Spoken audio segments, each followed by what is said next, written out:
Beyblade fans, lock in because today we're going to be rating every episode of the Beyblade Metal Fight Saga. This part focusing on the third installment, Beyblade Metal Fury. Just like in the previous video, these are grades, these are ratings, not rankings because it's just easier that way. Also, I'll still be showing off my Beyblade collection whenever it's relevant, but just know, all of my Beyblades were Hasbro, so I barely have any 40 system Beyblades to show off. With that being said, it's time to get in here, let's go. Episode 1, Star Fragment. This is the start of the Cosmic Awakening arc, we'll call it, or the Star Fragment arc. Cosmic Awakening or Star Fragment, they both work. In this episode, we get to see that some of our main characters upgraded their drip, upgraded their wardrobe since the Tempo Crisis. Good, about time. They've been wearing the same stuff for 2 seasons. I bet dumpsters would fear the smell of those clothes. But yeah, in this episode, we get the sense that this season is going to be far larger in scale than the other seasons. It's aiming to be more grand and make the other stories seem more grounded in their approach. We see that these star fragments just disperse in all of these different directions, it hits some Beyblades, and in Jenga and Kiyoya's rematch, we later learn that it's something that has to be awakened. When awakened, it activates a Pokemon style evolution mid-battle, turning Galaxy Pegasus into Cosmic Pegasus, Big Bang Pegasus, and turning Rock Leon into Fang Leon. And they both have the 40 system with mode changes and such, which is something that we'll be seeing a lot of in this season. It has a larger focus on mode changes and versatility. I'm gonna go ahead and give this episode an A grade, mainly off the strength of Jenga and Kiyoya's fight. It was so cool seeing them use the island environment to their advantage. This is one of the only times where having an untraditional battle didn't harm the experience because they both benefited here, unlike in something like Sora's fight versus Busujima in Fusion.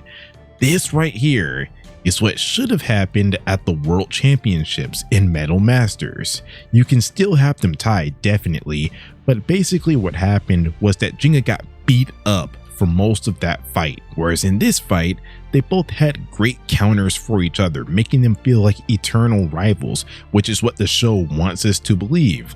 That's why it felt more believable here than there. Also, there was a funny moment in this when Benkei was trying to name all of these variants of Kiyoya's special moves, and Kenta said just call them all Lion Gale Force Wall because that's basically what the Sand Tornado and the Muddy Water Tornado were. Anyways, yeah, I came in skeptical of Fury, so it absolutely needed to have an A tier start. I'm glad to give an A to this episode. Episode 2, Legendary Bladers. Okay, this episode is gonna get an F, especially from an entertainment value point of view. There was one funny moment when Johannes was putting BTA on Yuki, and Kiyoya said something along the lines of, "You're a blader, take care of it yourself," which sort of feels out of character for Kiyoya. We're not in the Base Hunters era anymore, but it was funny. But yeah, basically this episode is one massive lore dump, exposition dump, basically in a long-winded way saying that the star fragments have dispersed and they're setting up the sides. There's people that want to stop Nemesis and the Black Sun's revival like Yuki, and there's people that are in favor of Nemesis's revival like Johannes. There's light and dark sides in another world-ending threat scenario, and Yuki wants these specially chosen legendary bladers to lend him their strength. I understand that we need to know all of this information, but maybe spread it out some between a few episodes. I mean, I was hoping that now that we got all of this out of the way, they got all of this off their chest, they can stop all of that yapping and focus on other stuff in the following episodes, but that wasn't the case. I wasn't really feeling this episode, and in an already shortened season, I feel you just don't have an abundance of time to waste on this stuff. Just give me the basic plot beats of the Nemesis stuff and let's move on. Episode 3, Lynx, the Monster Cat. I'll give this episode a B. It's a fine episode where we get to check in with some old friends, Masamune and Team Wang Huzhong after the World Championships and Tempo Crisis. We see Tsubasa getting back to his WBBA agent ruse, getting his Sam Fisher Splinter Cell double agent on. And I would say there was an interesting strategic battle between Jinga and Johannes's Beat Links, where they both traded being in the catbird seat by luring each other into advantageous battlegrounds. However, Kyoya said something that I was thinking, like, why is Jinga wasting his best tactic on this Tetsuya wannabe, like Tetsuya with the 4D system? I will admit, Beat Links' spin track made the fight difficult, but one, it seemed like Jinga was always trying to hit him on the side rather than the center, which is dumb, and like it's a mistake that many will make against Johannes. But also, if Jinga really is a legendary blader and Johannes isn't, then like, why is this a closely contested fight against Metal Fury like 4D Tetsuya? Is it because Jinga hasn't mastered his Pegasus enough? I don't know, man, but like at the expense of potentially nerfing Jinga, I will say that the fight was interesting. Like, you can't say that Jinga never struggles in battles because he's the main character. Actually, you can make the case that he's so good that the writers had to nerf him here so he can be on the level of someone like Johannes, so like the battle wouldn't be over quickly. Like, why is he running after him into an alley? Like, this guy is such a bozo for this fight. Anyways, I circled back to Fusion a few days ago, and I liked how there's sort of like a callback. When Kyoya saved everyone at the Dark Nebula Castle, everyone was happy to see him, thinking that he came to help them, but he was like, well, I owe a much bigger debt to Doji, trying to sound so tough and edgy, not wanting to fall into this like power of friendship stuff that the show is all about. And Madoka said, you just can't be friendly, can you? Speaking the truth, by the way, not gonna lie. Well, in this episode, when he came back to help everyone find the legendary bladers, he told them that he's not on their side. He just wants to beat all of the legendary bladers, and going with them is the fastest way to accomplish that, which Madoka said, man, he can never lighten up, just calling out his curmudgeon-y ways. So like, I thought that was a funny callback. Similar scene and a similar gang actually, because we have everyone from that fortress break-in plus Yuki going on this adventure. And yeah, we get the Jinga and Kyoya team up that we were robbed of in the World Championship. So like, let's see what that looks like. Like, how about that? Episode 4, El Drago Destructor.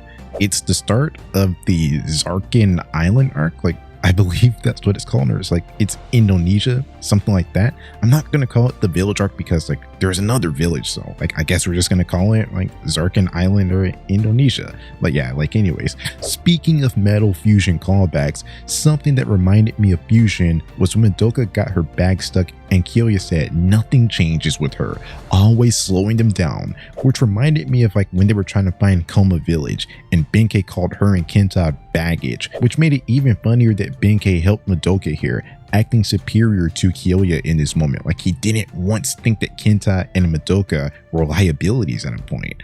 But like, I guess it's just showing his growth and Kyoya's lack of growth or regression as a person.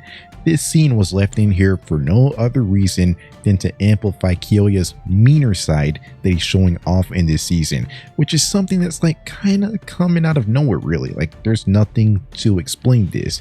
He's meaner to everyone as he split up from the group when like they were just wasting his time. But I don't know like why he's always had it out for Madoka, my glorious goat, Madoka Amano, the leader of Team Gan Galaxy. In Fusion, he slammed Madoka's Beyblade in her hands despite saving Leon from breaking, and she repaired Leon a couple of times before that. So like, justice for Madoka. She's unproblematic. She doesn't deserve this harsh treatment. She's the MVP of the Beyblade Metal Fight Saga. She even showcased why here, customizing Sala's Earth Fire Blaze so it could perform better. But yeah, basically the premise behind this episode is that Ryuga hijacked this island for his training, which made everyone of the village fear Beyblades because of one person, which is kind of dumb.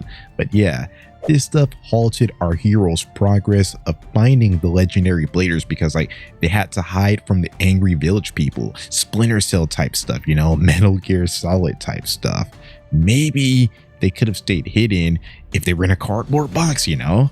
Anyways, it was only when Kyoya and Benkei split off from the group that they were able to find that blader, Ryuga, and his new El Drago Destroy, El Drago Destructor, giving us the rematch that we went all of Metal Masters without seeing. I'll give this episode a B. It's a fine episode.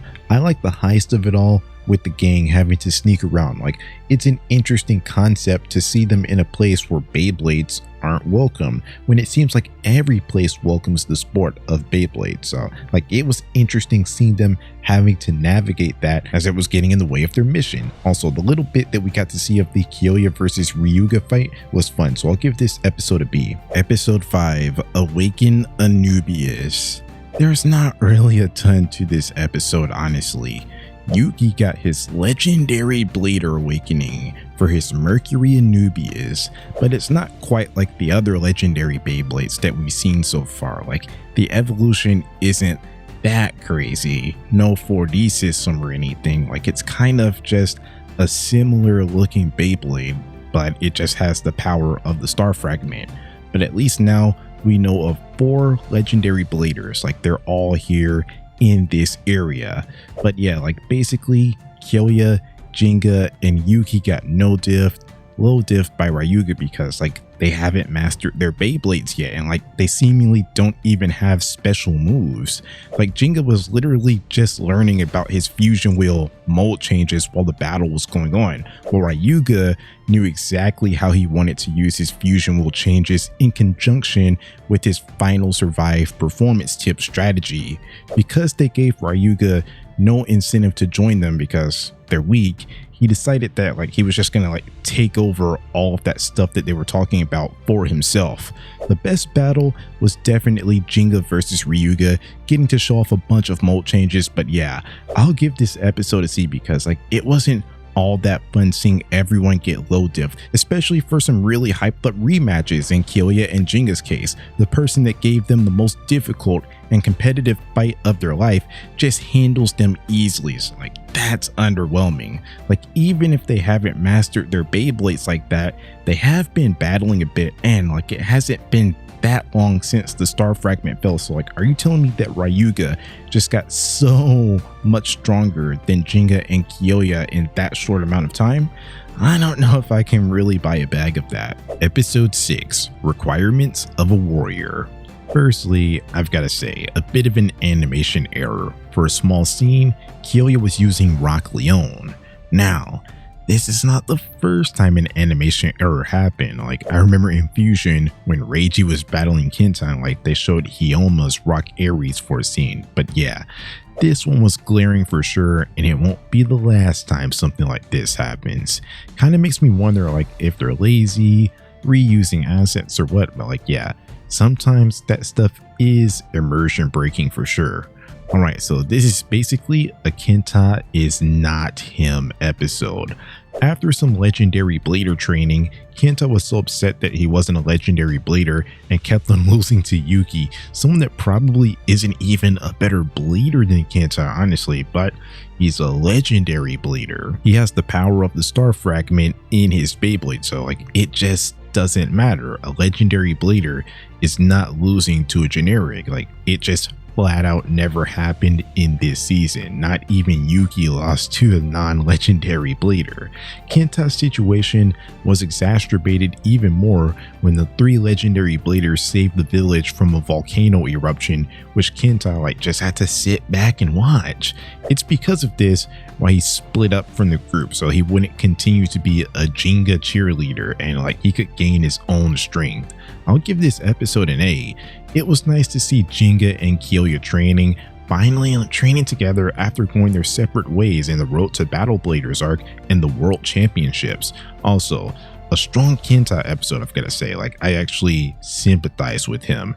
When he was looking at the legendary Blader Trio attack, it kind of gave me Masamune could I play 2 vibes when he just arrived in America and the guys ignored him. It's like, imagine being there from the very beginning, the first blader that we meet, but he gets surpassed in importance by Yuki, someone that's just coming onto the scene. Like, he has very little Beyblade experience, and he even got a high five from Kiyoya, a hard nut to crack. But that was in part because Yuki's a legendary blader and could actually help with the situation and be useful to Kiyoya. It's all because he had the star fragment, nothing about Yuki as a person. It's like, you kind of feel like Kenta should be involved in this stuff as well. So I like his decision to split off from the group, gain new power, especially since he didn't have a big battling role in Masters. As much as I like him, I've got to admit, he's not adding a ton to the group right now. Like, he can't even be a training partner for Yuki, someone that's blading skills, well, they kind of rhyme with his name. So yeah, like, it's about time. It'll be a great arc for him. Episode 7, Kenta's Determination. Continuing Kenta's mission, we find out that he wants to make himself useful to the group by bringing Ryuga back to them. So it's basically a Kenta and Ryuga exclusive episode where he follows Ryuga around trying to beg him to join, which is a really nice behind the curtains view of Ryuga's life. He always seems to have his Beyblade mastered before everyone else, and this is how, by taking the hardest pathways possible to gain those reps. I'll give this episode an A. I like this episode because Kenta was funny, mocking Ryuga and having this overly positive imagination of everyone being happy that he brought Ryuga back, especially Kiyoya. He's not going to be throwing Kenta up in the air in celebration, especially with how he's been acting this season. Also, I like the vulnerability from Kenta, admitting that he's not him, which is a lesson that some other bladers could afford to learn, not gonna lie. Kenta really has it bad because he has no star fragment inside of his Beyblade, so it puts him in this bargaining position here. And I like his strength and fearlessness. Ryuga glared at a tiger to scare it, but Kenta stood up to him, which is rewarding to see because legitimately everyone was scared of Ryuga in this episode. So I love that Kenta's so committed to making himself useful, and now he's tasked with getting Ryuga to take him seriously. A very good, exclusive, non-Jenga episode that expands the world actually and gives us some good information that we weren't privy to, and gives us more understanding as to how Ryuga always masters his Beyblade before everyone else. Episode 8, The Crimson Flash. It's the start of the Toryumon Tag Team Tournament arc. Try saying that fast 8 times. But yeah, in this episode, the main gang is in China, reuniting with Team Wang Huzhong, continuing their search for the legendary bladers as they heard about someone attacking bladers that were expelled from the Bailin Temple.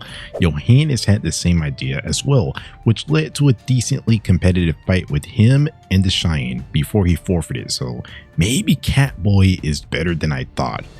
Based on his showing here, maybe he would have been a top 10 blader in Masters. Kenta, the Cheyenne, people are getting humbled out here. If you don't have a 4D system Beyblade, then you're just getting phased out, even by potentially weaker bladers, because at the end of the day, they just have a better Beyblade. Now, if they wanted to make Johannes more formidable, they should have shown him beating the Cheyenne here, giving him a major win. So that feels like a missed opportunity to make Johannes more terrifying, more menacing, instead of being a Tetsuya with a 4D system. I don't know if the goal was to make him be a threat to be taken seriously, but losing/running away from these battles as sort of the main antagonist for right now, the main antagonist that we have for the time being, doesn't make him that threatening.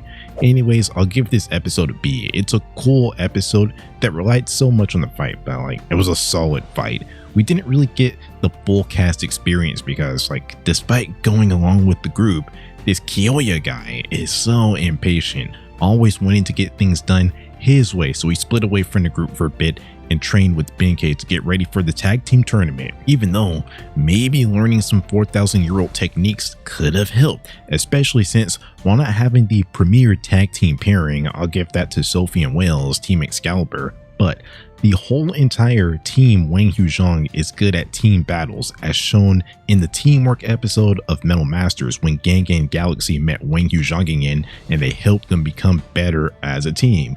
Kyoya lost in the World Championships because of his lack of teamwork, so maybe he could have learned something from them, you know? But yeah, it's a good B tier episode. Moving on. Episode 9, the greatest tag team tournament. It's the start of the tournament. Johannes is in it with a girl, I guess, like that's nice, but really most of this episode was focusing on how Yuki was holding Mr. Jinga back because he's a complete amateur. He's competing in his very first ever tournament. If you're Kenta, you're ripping your hair out right now, like that a guy like Yuki was selected as a legendary blader, someone that never competed in a tournament before. Meanwhile, Kenta competed in the best tournament of its time, the rigorous Battle Bladers. I know it's the point of this battle, but like it was frustrating seeing Yuki give up and cry and such. He's like crying all the time. Like, is this really the guy that got to be a legendary blader over some more deserving bladers that would have put that star fragment to better use? It was so frustrating seeing Mei Mei and Chao Shin completely dominate this fight strategically. They were absolutely the better team in this tag team tournament, but they couldn't win because they're not legendary bladers. It felt like maybe this would have been a good opportunity to humble Jinga and ground them for coming to this tag team battle unprepared. But you can't have the legendary bladers lose to normal people, and like going back to the World Championships, it's like they're so hesitant to hold Jinga and his teammates accountable for their bad teamwork in these tag team battles, where like it seems like every time they team battle, they're always getting dominated, but they win because of like overwhelming strength or like by solo means, which just diminishes what a tag team battle is supposed to be about. So like, why is this tournament a tag team tournament in the first place if the best team isn't gonna win? I'm gonna give this episode a D, barely passing. Like, it's not the worst thing I've seen, but I am expecting more out of a tournament. Beyblade always goes crazy for the tournament arcs, but this was kind of meh, like sometimes infuriating to get through, so hopefully the next episode is better. Episode 10, A New Roar. Now, despite me sort of complaining about Jinga struggling with Johannes, I will say that this was a cool and funny battle when Kyoya got to battle Johannes. This guy plays around too much, so like it was refreshing to see him in a lesser position and like getting taunted for once, because Kyoya actually took his loss to Ryuga and his conversation with Jinga seriously and mastered his Leon a bit more, going with the defensive mode, shifting the battle in his favor so he could lure Johannes in for his new King Lion Crushing Fang special move. And on the side, it wasn't meant to be taken too seriously, but like, you know, in 2K, like when you're in the park and like you want to run a 1v1 against someone on a 2v2 court, so like you just bring a tag along and have them stand in the corner. That's basically Benkei and Moti in this battle. They were just told to sit there until Benkei sort of went rogue.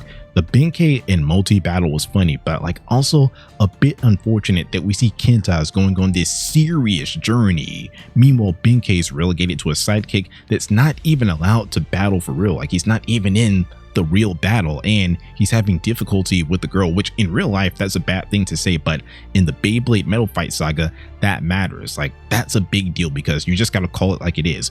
Girls aren't supposed to be that good in this series. Like, there's barely any good female bladers. I thought their fight was funny, but it can also be looked at as like somewhat of a fall from grace for Benkei, that he's like being caught up in this nonsense and struggling with Multi and getting one tapped by Johannes after going on all of these training journeys with Kyoya.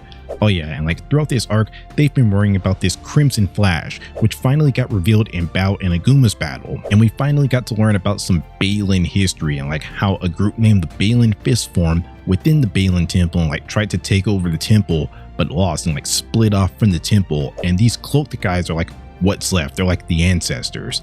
That's some really nice lore, but it feels like there could have possibly been more, especially after this tournament arc, as we only hear about the goals of the Balin Fist, not the Balin Temple. This is a cool story, unlike the lore that we were presented with in episode 2, so maybe like just maybe you could have had somewhat of a flashback episode to show more of how this Balin Fist revolt started, you know, like, which could add more and recontextualize Team Wang Huzhang's journey in the Metal Masters World Championships. I know they tried to keep the involvement of previous characters kind of low-key because like they already had their time to shine, but I feel like Aguma trying to revive the prominence of the Balin Fist just calls for Team Wang Huzhang and the Balin Temple to be a more integral part of this Metal Fury story, as like they were in direct competition with their school. But that's just not possible with a shortened season. But whatever, like this is definitely an A tier episode. Good fight, good exposition without completely overloading on one or the other. Episode 11, Cosmic Tornado. Similar to the previous episode, we get a team battle between Deshayan and Chiyun versus Jinga and Yuki, where this battle was like a fine battle. It's a good battle. I liked it a little less than Kyoya versus Johannes, but like these battles serve the same purpose, to show that Jinga and Kyoya are gaining more mastery of their Beyblades, as Jinga's becoming better at using Pegasus's fusion wheel and even creating a new Cosmic Tornado special move. I'll still give this episode an A, like we got to see Deshayan and Chiyun's new joint special move, and the battle wasn't too one-sided like the Chaoshin and Mei Mei fight because Yuki actually got better, so I'll give him that. But really, I just found the ending to be more intriguing, as we finally saw that Bao was a fake out and that Aguma was the legendary blader, just one-tapping Kyoya and Benkei, which the reveal was interesting, but the result was underwhelming because like, I don't know, man, Kyoya's not the type of guy to get one-tapped. Like, I feel like he deserved a full episode-long battle, but with the shortened season, this is the type of stuff that has to happen. Also, I just want to say something like kind of unrelated, but like just relating to prep time. I hear that apparently in Fusion, Yu is better than Reiji, and like if he would have known about the poison, he would have approached Reiji differently. Maybe true, but like everyone could be better with prep time, and this battle right here is a clear example of that. Kyoya and Benkei were cross-matched because they didn't know which one of them was the legendary blader. Even if they don't win here, they still most likely would have like put up a better fight. So it's like, of course, everyone could be better with prep time, but it doesn't make sense to only point that out when maybe Reiji benefited from it, but like not pointing out when you benefited from it at the survival battle. Like if everyone knew about him, they probably would have just jumped him right away. So yeah, like I'm just using this Kyoya and Aguma battle to get that off. Everyone can go about their situation differently with prep time, and it's a clear situation here where prep time played a factor in this loss, and that definitely gets validated later on in this season for sure. Episode 12, the God of Saturn, Kronos. It's the finals of this tag team tournament, Jinga and Yuki versus Bao and Aguma. Then I'm gonna go ahead and give an A grade to already. Not only was the battle actually nice and competitive, getting to learn more about Aguma's Scythe Kronos, but also not letting Aguma completely dominate because he's the new character. Jinga and Yuki's teamwork has gotten so much better, and Yuki did some impressive solo stuff against Aguma, which is shocking considering how bad Yuki is and considering that Aguma one-tapped Kyoya and Benkei. Like wow, this was actually a really battle, which I already had a feeling like I knew the person that was going to win, but like they did a good job at not making it a complete domination for most of the match. So not only that, but I like all that's at play with the Balin Fist coming up with their own offensive leaning techniques like Iron Wall Fist to counter ones of the Balin Temple like Solid Iron Wall, which just adds more lore to their story. Like wow, like sort of a rebel group that split off from the main school and like uses their power in a different way, like uses it for evil. Like that's an interesting concept. Like I said, if I were to add more episodes to Metal Fury, one or two of those episodes would be like a flashback to the original conflict and how Balin Fist developed their techniques. But yeah, it was a good episode despite our heroes losing. I hear that Aguma started off really strong, like the best blader ever, but he fell off as the season went on, which is true. Like I'm circling back around after watching the whole season, like yeah, the fall off was tremendous. So maybe Aguma didn't actually fall off. Maybe he was always this weak. Maybe Bao stopping Jenga from using Cosmic Tornado is their way of saying that, like, even right now, despite what we've seen out of his devastating Great Ring of Destruction special move that seems to be like an automatic knockout on anyone, but like, yeah, maybe the fact that Bao didn't let Jenga get that Cosmic Tornado off is the writer's way of saying that Jenga would have beat Aguma here had he got that Cosmic Tornado off. Maybe Kyoya beats him in this tournament if he knew that Aguma was the legendary blader. I don't know, man, but like, yeah, I like this episode. I like this tournament. Episode 13, Showdown at the Tower of Babel. I'll include this in the Destroyer Dome arc. Like, it's not complete filler, it's a one-off bridge episode before that stuff happens. The Tower of Babel, this battle tower royal, like whatever it is, where we spent most of this episode, ended up being somewhat of a scam, not gonna lie. So really, it's sort of a cool down episode from the intensity of the tag team tournament, as none of these battles were really worth anything for the most part. But it's a nice episode, like where we get to check in with Kenta and Ryuga, see how that's going, which is actually going really well for Kenta. It's here where their storyline and Tsubasa's WBBA agent investigator storylines intersect, and Kenta actually put up a good fight against Tsubasa, which, like, he was never going to win against a world champion, but he forced Tsubasa to use his real strength, which shows that he got better and like why this journey was the right path for him, because Tsubasa was talking to Kenta like Jinga was his dad and Madoka was his mom. I bet that's how everyone views him. Jinga's water boy. He's not a water toy. I feel like in Metal Masters, I wouldn't say that they derailed Kenta's character, but like that season stalled his character growth. He did some good things in Fusion. He was growing as a blader, but when Masters hit, he just had nothing going on and like just followed Jinga and Gan Galaxy around, which is probably why Tsubasa was talking to Kenta like that. So like, that's why this journey was very much needed. Tsubasa was able to beat Kenta, as he's not quite there yet. However, Tsubasa versus Ryuga didn't offer any intrigue. Tsubasa, someone that gave Ryuga a good battle in Fusion, blocked his dark move for the first time ever, but right here, he got absolutely no diffed by Dragon Emperor, Life Destructor, which I wouldn't say is a regression in Tsubasa's character. It's just that Ryuga, in addition to having a 4D system Beyblade, in addition to being a legendary blader,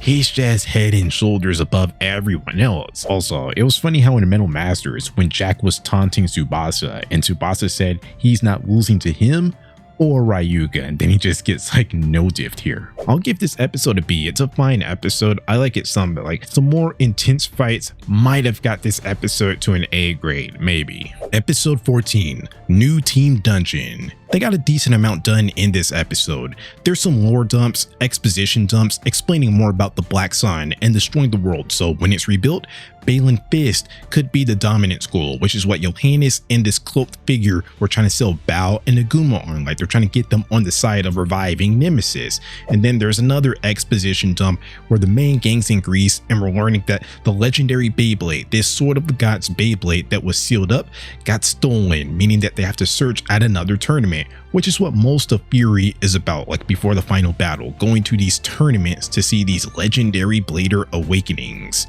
Then there's some nice reunions. We get to see Team Excalibur again. Can't go to Europe without seeing them, so that's nice. And we got to see Team Dungeon because the next tournament is taking place in America. So like they're finding nice ways to include everyone in there that we met from the World Championships. They're giving them nice little cameo appearances. Maybe they're around for a few more episodes than just a cameo, but yeah, like I like the balancing act. We don't have to leave these guys in the past just because we're meeting new legendary 4D system bladers, which is something that Masters failed at with the fusion characters.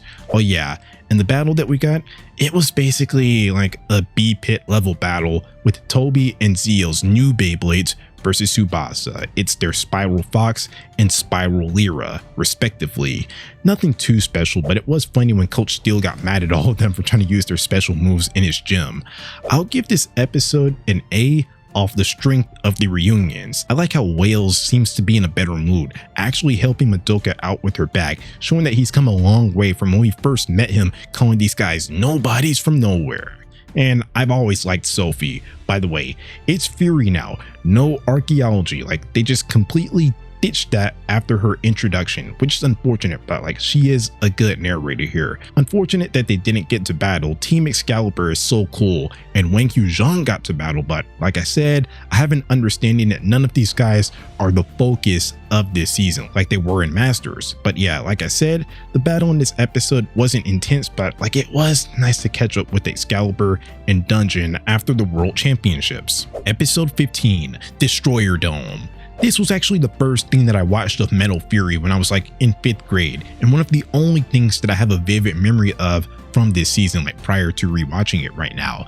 I believe it was the movie version I was watching where like they combined all of the episodes into a movie, or like maybe condensed them, I would say. And I think it might have been released before the actual season aired, because none of this stuff actually made sense at the time. I looked on the Cartoon Network wiki and the Beyblade wiki, and if that is to be believed, then I'm not misremembering this stuff. Like, this was actually a movie, apparently released early to promote the Destroyer Dome set. So that's nice to know. Like, I wasn't tripping. There was a reason why this random tournament was my first exposure to Metal Fury. But yeah, because of that, this arc in particular brings back a lot of nostalgia. I even had a Destroyer Dome, although I never quite used it that much. Like, the battles were boring. Like, you just had to put your Beyblade in one of these specialized spin tracks, and like, it was kind of gimmicky, and like, the battles were over with quickly. Sometimes the Beyblades were making minimal contact. The arc might be great, but the real life product wasn't. Anyways, more reunions in the first round of this Destroyer Dome tournament. Like, we don't really care about the randoms, but we get a fusion callback with Tobio, Captain Capri, and Tsubasa was part of this season. And we get Metal Masters callbacks with Toby and Zio and the Garcia. So I'm going to continue to say that while this season isn't really about them, I like how everyone's coming back into the spotlight for like just a short amount of time so they won't get forgotten. I know that Shogun still is in this generation, which I've barely watched, but like, I know or have an idea that it's mainly about the next generation of bladers. Like, I think it's 7 years after this stuff happened. So in some ways, Fury is like a send-off to most of these characters. So like, I like how they're going deep into their bag, bringing back someone like Tobio from Fusion, a solid blader, but not the best ever. But because of this 360 Destroyer Dome Stadium, he gets to be useful with his sniper skills and Capricorn's performance tip. He and Enzo's Beyblades actually have like the same function, so maybe there could have been something more, but they didn't go for it because the Garcias had their own plot. Most of the intrigue from this episode came from the fake out Garcia family breakup to get everyone to let their guards down so they could gain the upper hand, which was unsuccessful. Tsubasa, Toby, and Zio are just better, but I like it. Also, I have a question. Why was Celine the sacrifice when Enzo was the sub member of their world championship team? Kind of seems like they're making their road harder, unless this is the writer's way of saying that like they're relative, or Enzo actually surpassed Celine since the tournament, or maybe they just don't care about women that much, which isn't like all that surprising for this show. Like, there's barely any good female bladers, like I've said before. Let me just say this right here. When Jing is talking about the legendary bladers, he keeps on saying his or her, he or him, but there's not even a female legendary blader. By the end of it all, but also possibly like at this point in the show, there's probably not even a female blader that's a top 20 blader in the show, depending on how you feel about Sophie, the best female blader in the Metal Fight Saga so far, unless Shogun still can change my mind. But like, I heard that their Beyblades were nerfed or something, so like, probably not. Also, speaking of women in Beyblade, I started watching Beyblade X like a few days ago at the time of this recording, and I've got to say, like, it's so refreshing to actually see a good, competent female blader in multi. I'm only like 15 or so episodes in, but they're handling her so well, and I wish that there could have been like a female blader like her in the Metal Fight Saga. But yeah, sacrificing Celine here, that was a question that I had, but like, that was the only questionable part, unlike the whole entire Garcia arc that made me want to rip my hair out with all of the flawed logic and plot inconsistencies. They were written well for this one episode, creating some believable family chaos, staying true to their characters, giving some good entertainment and a competitive battle that forced Toby and Zio to show off their new powers. So like, I have no complaints. This is absolutely an A-tier episode. Episode 16, New Striker is complete. insignificant. You were all insignificant. This guy Jigsaw was acting like he just learned the word insignificant. But yeah, I will say that this was a good episode from all angles. You get to see the power of Masamune's new Blitz Striker that has a 40 system, and it's actually quite strong. Unfortunately, he never really gained his teleportation speed boosting back that he had at the start of Masters. Maybe because they forgot about it, and now that he has a new performance tip, they can just completely ditch that idea, like they have a good excuse. So no teleporting, but he had a means of protection against Jigsaw's final attack, Burst Satellite, which would have been so useful if he had a shield like that in Masters. Probably could have been useful if he had a shield like that in this season, but he never actually used it again. But yeah, bro thinks he's a legendary blader, but if that's a completely new striker Beyblade with none of his old parts, then he actually has no chance of being the legendary blader because Blitz Striker wasn't made when the star fragment fell, so like that pretty much takes him out of the running. Throughout this journey, everyone keeps on hyping him up, but he flat out just had no chance. Anyways, you have Masamune showing off his new Beyblade. I would also say that the Masamune and King banter was fun. They're so alike. I thought that Jigsaw added an interesting wrinkle to this battle. Like, I think he was supposed to be a fake out legendary blader, which obviously, like, I didn't really buy it because, like, I have hindsight, but I thought that the invisibility gimmick really spiced up the battle for sure. Like, I'll give it that. And tying in the reunions, although they didn't advance, I like that Team Lavushka did something here with the help of Madoka. They were able to use their science, their smarts to uncloak Jigsaw's Forbidden Ionis, and Lyra, the one that didn't get a battle in the World Championships, was like the main one behind it, which is just playing off of what I keep on saying. I still have to watch Shogun still and form my opinions on it, but this season, Metal Fury feels like somewhat of a conclusive chapter for this generation, so like I like that we're seeing things that we never got to see before.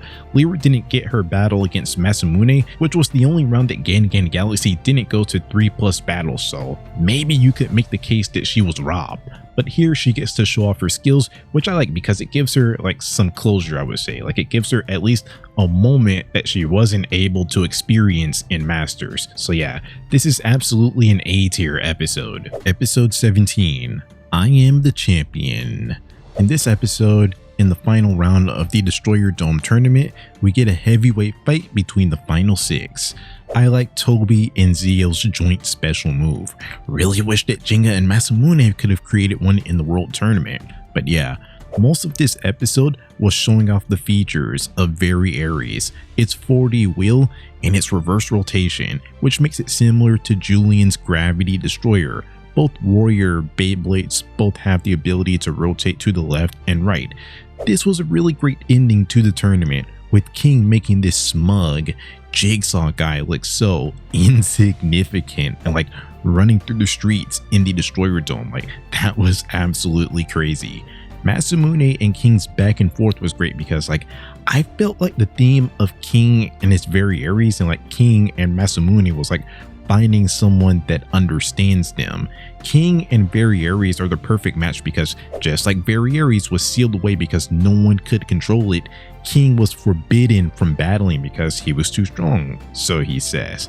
And with Masamune, he and King have similar mannerisms, similar competitiveness, and when King got excited, like wanting to play too, it reminded me of the times when Masamune just wanted to play too, just wanted to join in on the fun after he was somewhat excluded as well when he first got to America. So I like that Masamune found a friend because like I don't really like how he was a laughingstock and like he was getting scapegoated for everything in Masters, especially with Zio. So like I like that Masamune found someone similar to him that also has the same base spirit, the same desire to be great, just like him. They're equal in that regard. The only reason why Masamune lost here, he didn't really have a real chance to win, was because he's not a legendary blader. It's unfortunate that it goes down as another loss for his career, but like it's not terrible because from what we've seen so far, it's like if you're not a legendary blader, you have absolutely no chance of surviving one of their special moves. Even legendary bladers were one tapped by special moves of other legendary bladers. Like there's really nothing Masamune could have done here, or like maybe he could have tried the shield movement. Like, yeah, that probably would have got broken through, maybe. But yeah, like, there's not a single instance in which a regular person beats a legendary blader in this season. They can provide some resistance, make the battle tough, but like, it just never happened. This legendary blader stuff kind of feels like it's invalidating what Kyoya was trying to teach Damien in their battle in Masters. It's like, sure, Damien was the chosen one, he was compatible with the arrangement system, but Kyoya's hard work was able to surpass that. Now, it doesn't matter at all how hard you work. If you were chosen to be a legendary blader, you're just better than everyone else. Not that I was really wanting Masamune to win this one or like feeling like he got robbed, but like, this was something that I noticed, like how this legendary blader stuff kind of just invalidates Kyoya's speech. But yeah, I'll give this episode an A. It was a good episode. Good that we get an arc to catch up with old friends, old teams, and meet some new and interesting characters. I like this tournament. Solid ending to the Destroyer Dome arc. Episode 18, Maze of Mist Mountain. This is the start of the Mist Mountain arc. In this episode, the main gang is in Savannah at Mist Mountain looking for the star fragment. We get to see all of Team Wildfang, which is nice. Like, they're helping our heroes out because they're native to Africa, they know of the land.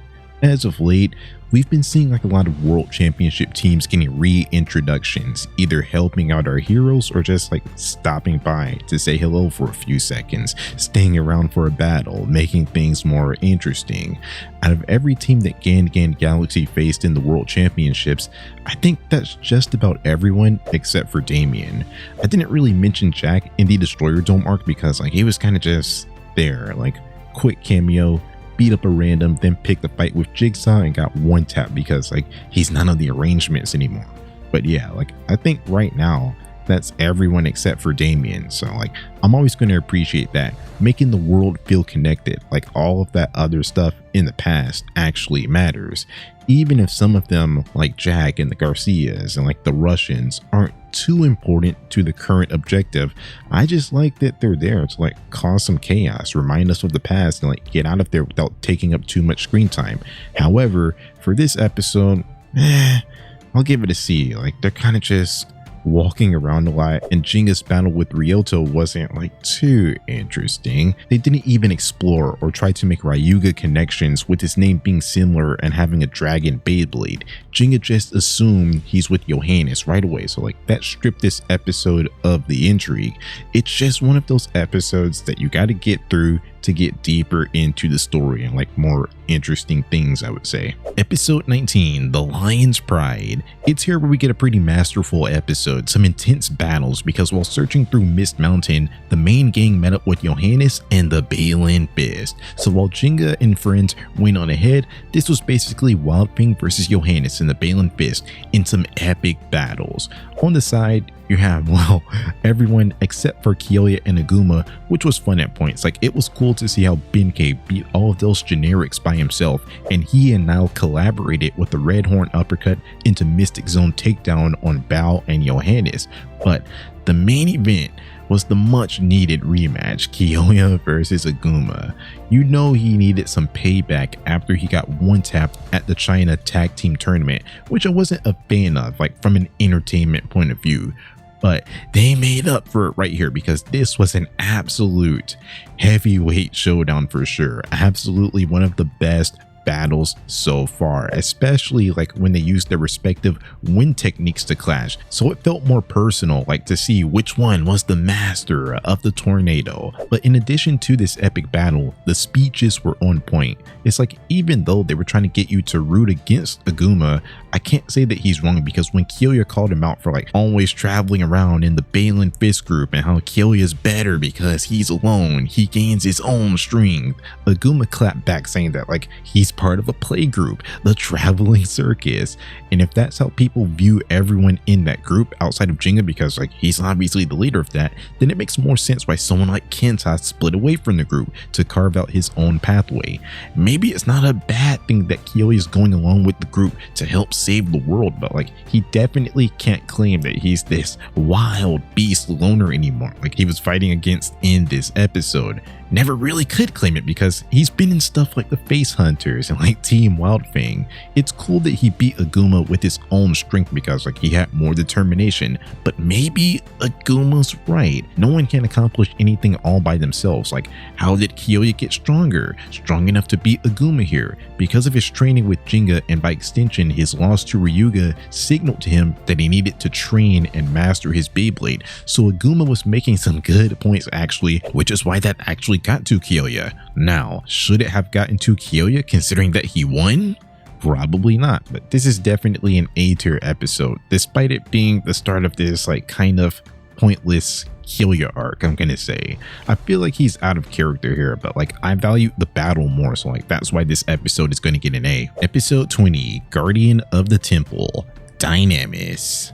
After the intensity of the previous episode, they're cooling it down a little bit, focusing on comedy with Jinga, Kyoya, and Madoka getting mad at each other and like bickering, which isn't a good idea on Jinga's end because like it looks like Kyoya's contemplating leaving the group. Then we get this kind of like boring section with them trying to get into the temple by connecting pillars. It was supposed to heat up when they battled Dynamis' Jade Jupiter, and while like I will admit it was funny, like his special move was literally just throwing a lightning bolt, I will have to say the battle wasn't all that entertaining, especially since it was Ryoto battling over Kyoya. This battle was just another one of those fights to show off the legendary bladers and like establish that they're better than the regulars. I'll give this episode a C. It's an alright episode with some good comedy at points, but that's really it. Like I'm definitely not rushing to rewatch this episode anytime soon. Episode 21, The Legend of Nemesis' Revival. Alright, so this episode was a little bit of a battle between Jinga and Dynamis, which was alright. Jinga used some good strategy that probably would have worked if Jade Jupiter wasn't in defense mode. But I'm not gonna lie, most of this episode was a lecture, a history lesson where we learned about the Nemesis crisis of the past that Hades started, and like how right now we know of 4 of the 5 descendants of those solar system legendary bladers: Dynamis, Yuki, Aguma, and King. And they're tying the Dark Nebula and Hades Inc. into all of this stuff. Like every time the fight between good and evil happens, Nemesis was absorbing the evil power to fuel its revival. Also, Dynamis was the one that split up this star fragment so it wouldn't like all be in one place, and like there was like a lot more to this lore dump. I believe I got the important bullet points across. I'll give this episode a D grade only because it's giving us some useful information. Like I feel like we need to know some of this stuff, but this episode was a slog to get through, kind of like the second episode. Yes, give me all of this information, but not all at once. Like split it up some, balance it out instead of having like a whole entire section to lore dump. Like spread it out, keep the focus on the battles, the action.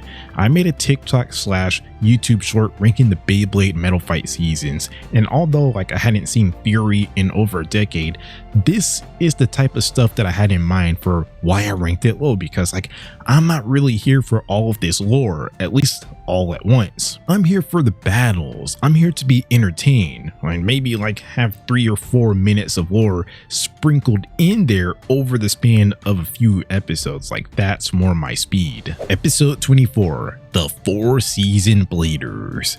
We get another lore dump, learning that unlike in the past fight against Nemesis, Zeus split up Gaia's power into 4 parts, and that's how the 4-season legendary bladers come into play: Ryuga, Jinga, and Kyoya for right now. And there's thoughts and ideations of potentially Benkei that no one really took seriously, but like everyone like automatically thought maybe it's Masamune or maybe even Tetsuya. Like that was a brief idea. Mr. Krabs being the winter constellation legendary, even though like it's clear that none of them were the legendary blader, because Tetsuya is Tetsuya. Not only is he clearly not a legendary blader, but like I just find it funny how Johannes took his role in this series and like basically replaced him. It's not Benkei because like he was there when the star fragment singular hit Kyoya's Beyblade. I'm assuming that the star fragments arrived at similar times, not too far apart from each other, and Benkei and Kyoya were in the same location, so like he was kind of just ruled out when there was only like one star fragment for Kyoya. Then obviously Masamune's not the guy because this guy got a new Beyblade after the star fragment fell. Like if he had a star fragment, it's in his Ray Striker, not his Blitz Striker.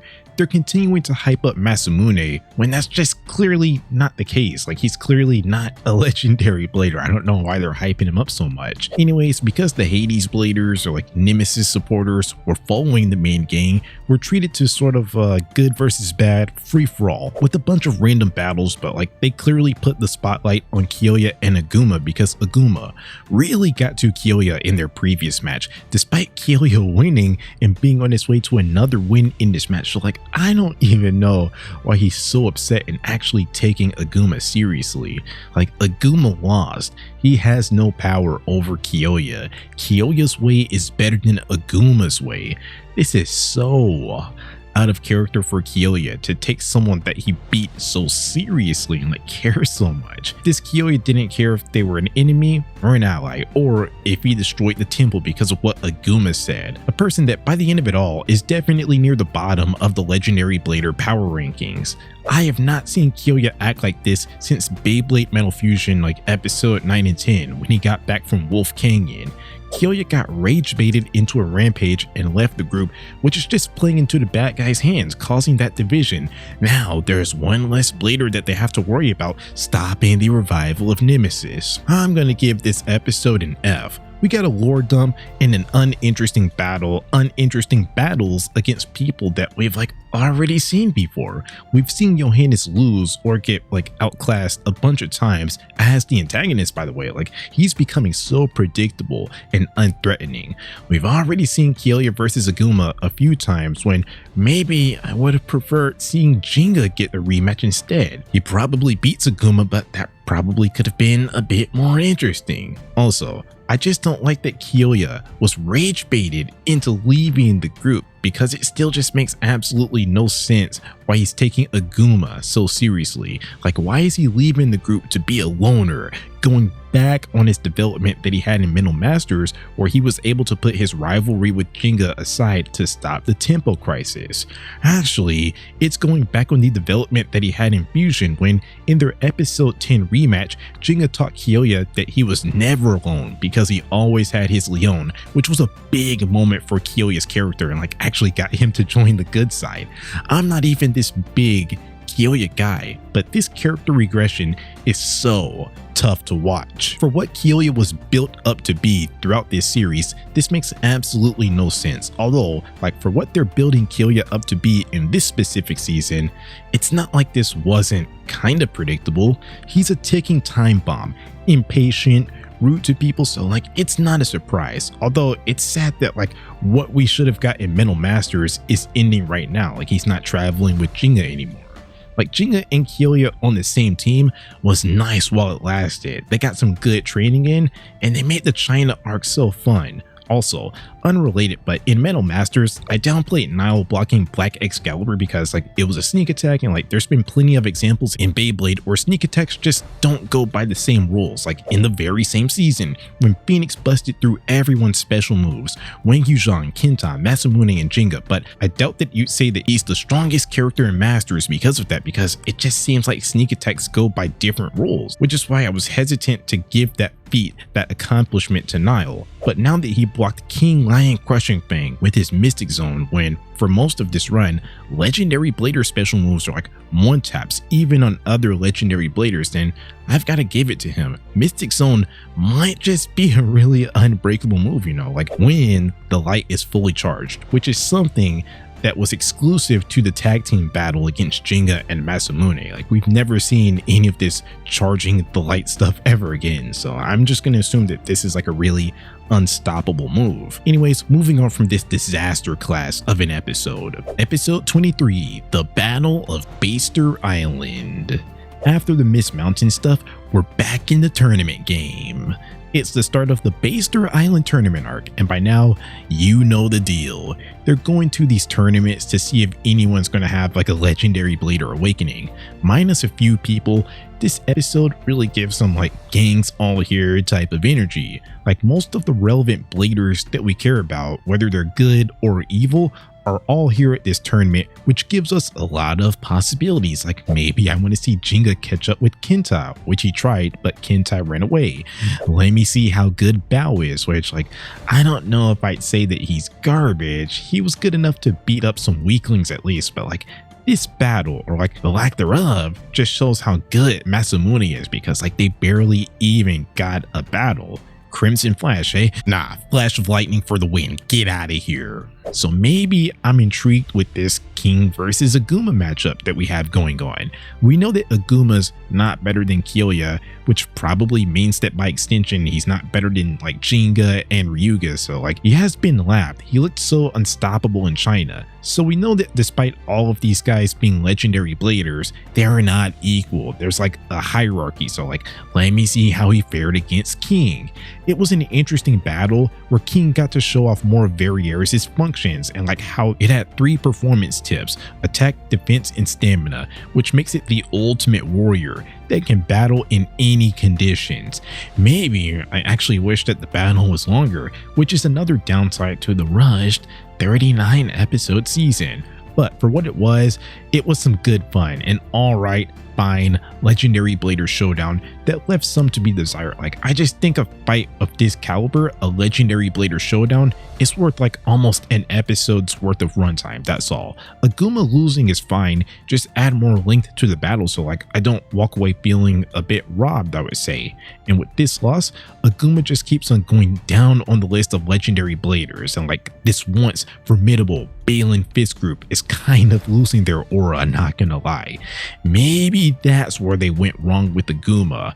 With guys like Ryuga and Julian, they barely lost. It took until the final episode of Fusion for Ryuga to lose, and for Julian, the antagonist of the A block, it took him until like halfway through the season to finally lose. Although Julian fell off after that, he really did feel like an untouchable antagonist for the first half of Metal Masters because he never lost. However, here, Aguma, one of the main antagonists of this season, at least for right now, already took 2 losses. I feel like because he's losing a bit too much early, he doesn't really have the same impact, the same effect that the other antagonists had. So while I enjoyed the fight, I question like if it was the right move to prop Aguma up as an antagonist and like just have him lose so much. Anyways, I'll give this episode an A, but not solely because of the battle. That's like a B tier battle between King and Aguma, but like I really enjoyed the King and Masamune banter and like the reunion vibes. I would say it's like nice to see all of these stories intersecting, or like setting up to intersect at this tournament. So like yeah, it's a good episode. Episode 24, 2 big fierce battles. We got 2 solid battles here. Of course, none of them get the sole spotlight. Like I can only imagine how good a left rotation showdown or like a Jinga versus Kenta full-length battle would be, but like I think these battles were actually quite fine. We get that left rotation showdown where, although it didn't lead to a win for King, he was able to give Ryuga like a bit of difficulty because of the shield and the performance tip switches, and the fact that Varieris also rotates left counterclockwise means no spin stealing, which is kind of what Ryuga's whole entire Beyblade career is carried by. King gave Ryuga some difficulty, but like it's never really like he was gonna win for real. So if King was the absolute perfect Ryuga counter and still lost mid-diff, then like that makes you really question like just how strong Ryuga really is now that he was able to ground King, someone that's definitely on the stronger side of the legendary bladers, definitely not in that Aguma and Yuki tier. Then we get a battle, Jinga versus Kenta, that I'm kind of indifferent on because again, I love that Kenta gets to show off his strength from taking the path of the Dragon Emperor and even halfway developing a new like diving claw special move for himself. I like it for Kenta, but also like still, why is he giving Jinga so much difficulty? Like did he really get that much stronger, or was Jinga nerfed to make this happen, to make this fight difficult.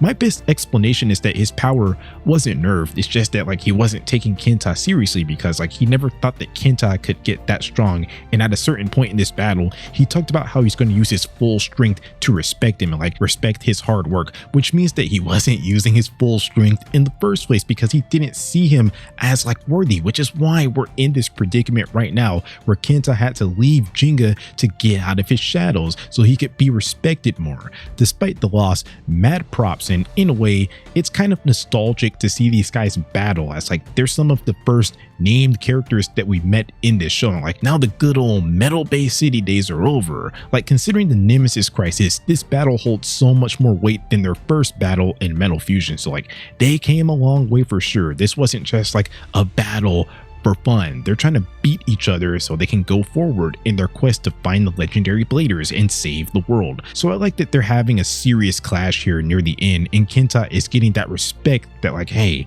maybe Benkei would get the same type of respect from Kyoya if he went on his own journey, you know? So it's definitely an A tier episode. These were some solid battles, but I would be even higher on this episode, or like potential episodes, if these were full-scale battles, which I feel like these battles deserve to have more dedicated to them, especially the King versus Ryuga battle that had interesting aspects at play for sure, but for a Ryuga counter that gave him difficulty, it felt like this battle was like over with a bit too quickly, which is why it might be a top 10 battle of this season, but definitely not in that top 5. Just another downside to the 39 episode format of this season, but like it's still an A tier episode. Moving on. Episode 25, The Unseen Opponent. This is the Chris episode, the Phantom Orion episode. So what happened was that Chris, this blader for hire, and Masamune made it to the finals of the Baster Island tournament, which, by the way, you know that technically means that guys like Ryuga and Jinga lost this tournament. It's not like the most like craziest loss ever, because like they never actually lost the battle, but like they lost the race, which is part of the mechanics of the tournament. Something like this kind of reminds me of when Jinga lost to Kyoya in the Metal Fusion Battle Royal because of like the mechanics of the tournament, despite the fact that he actually did more than Kyoya in that fight.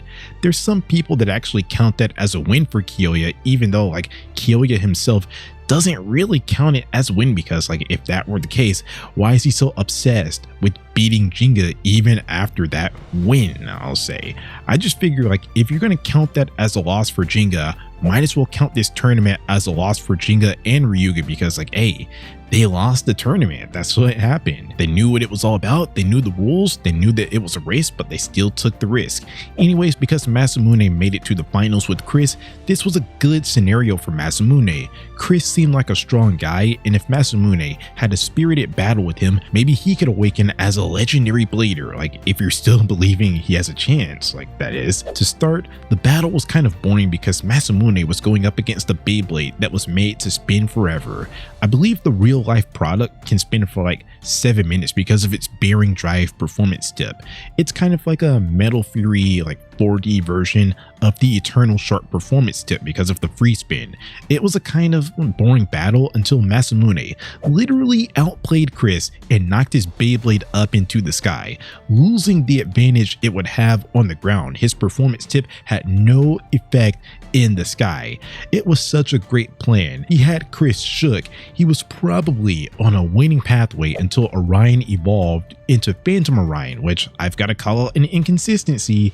At the beginning, when Chris was showing off his Beyblade to Masamune, he called it a Phantom Orion before it actually evolved into Phantom Orion. By the way, the only thing that changed was the fusion wheel. Like he already had a 4D performance tip. So one, what was he even using before this thing evolved into Phantom Orion? Like it's kind of hard to make out. And I've got to say, the fact that this thing barely changed, only the fusion wheel like already had a 4D performance tip, which is its main feature, kind of makes it feel like a wasted 4D evolution in the story. But yeah, mid-battle, mid-attack, Chris got his awakening, and by now, you know the story. Regular bladers are not beating legendary bladers, and Masamune's striker literally got eaten alive by this like Bernard's Loop special move.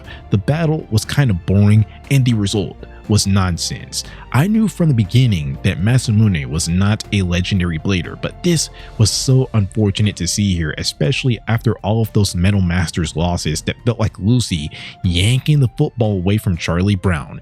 He completely outplayed Chris here, and Chris probably just loses without the legendary buff.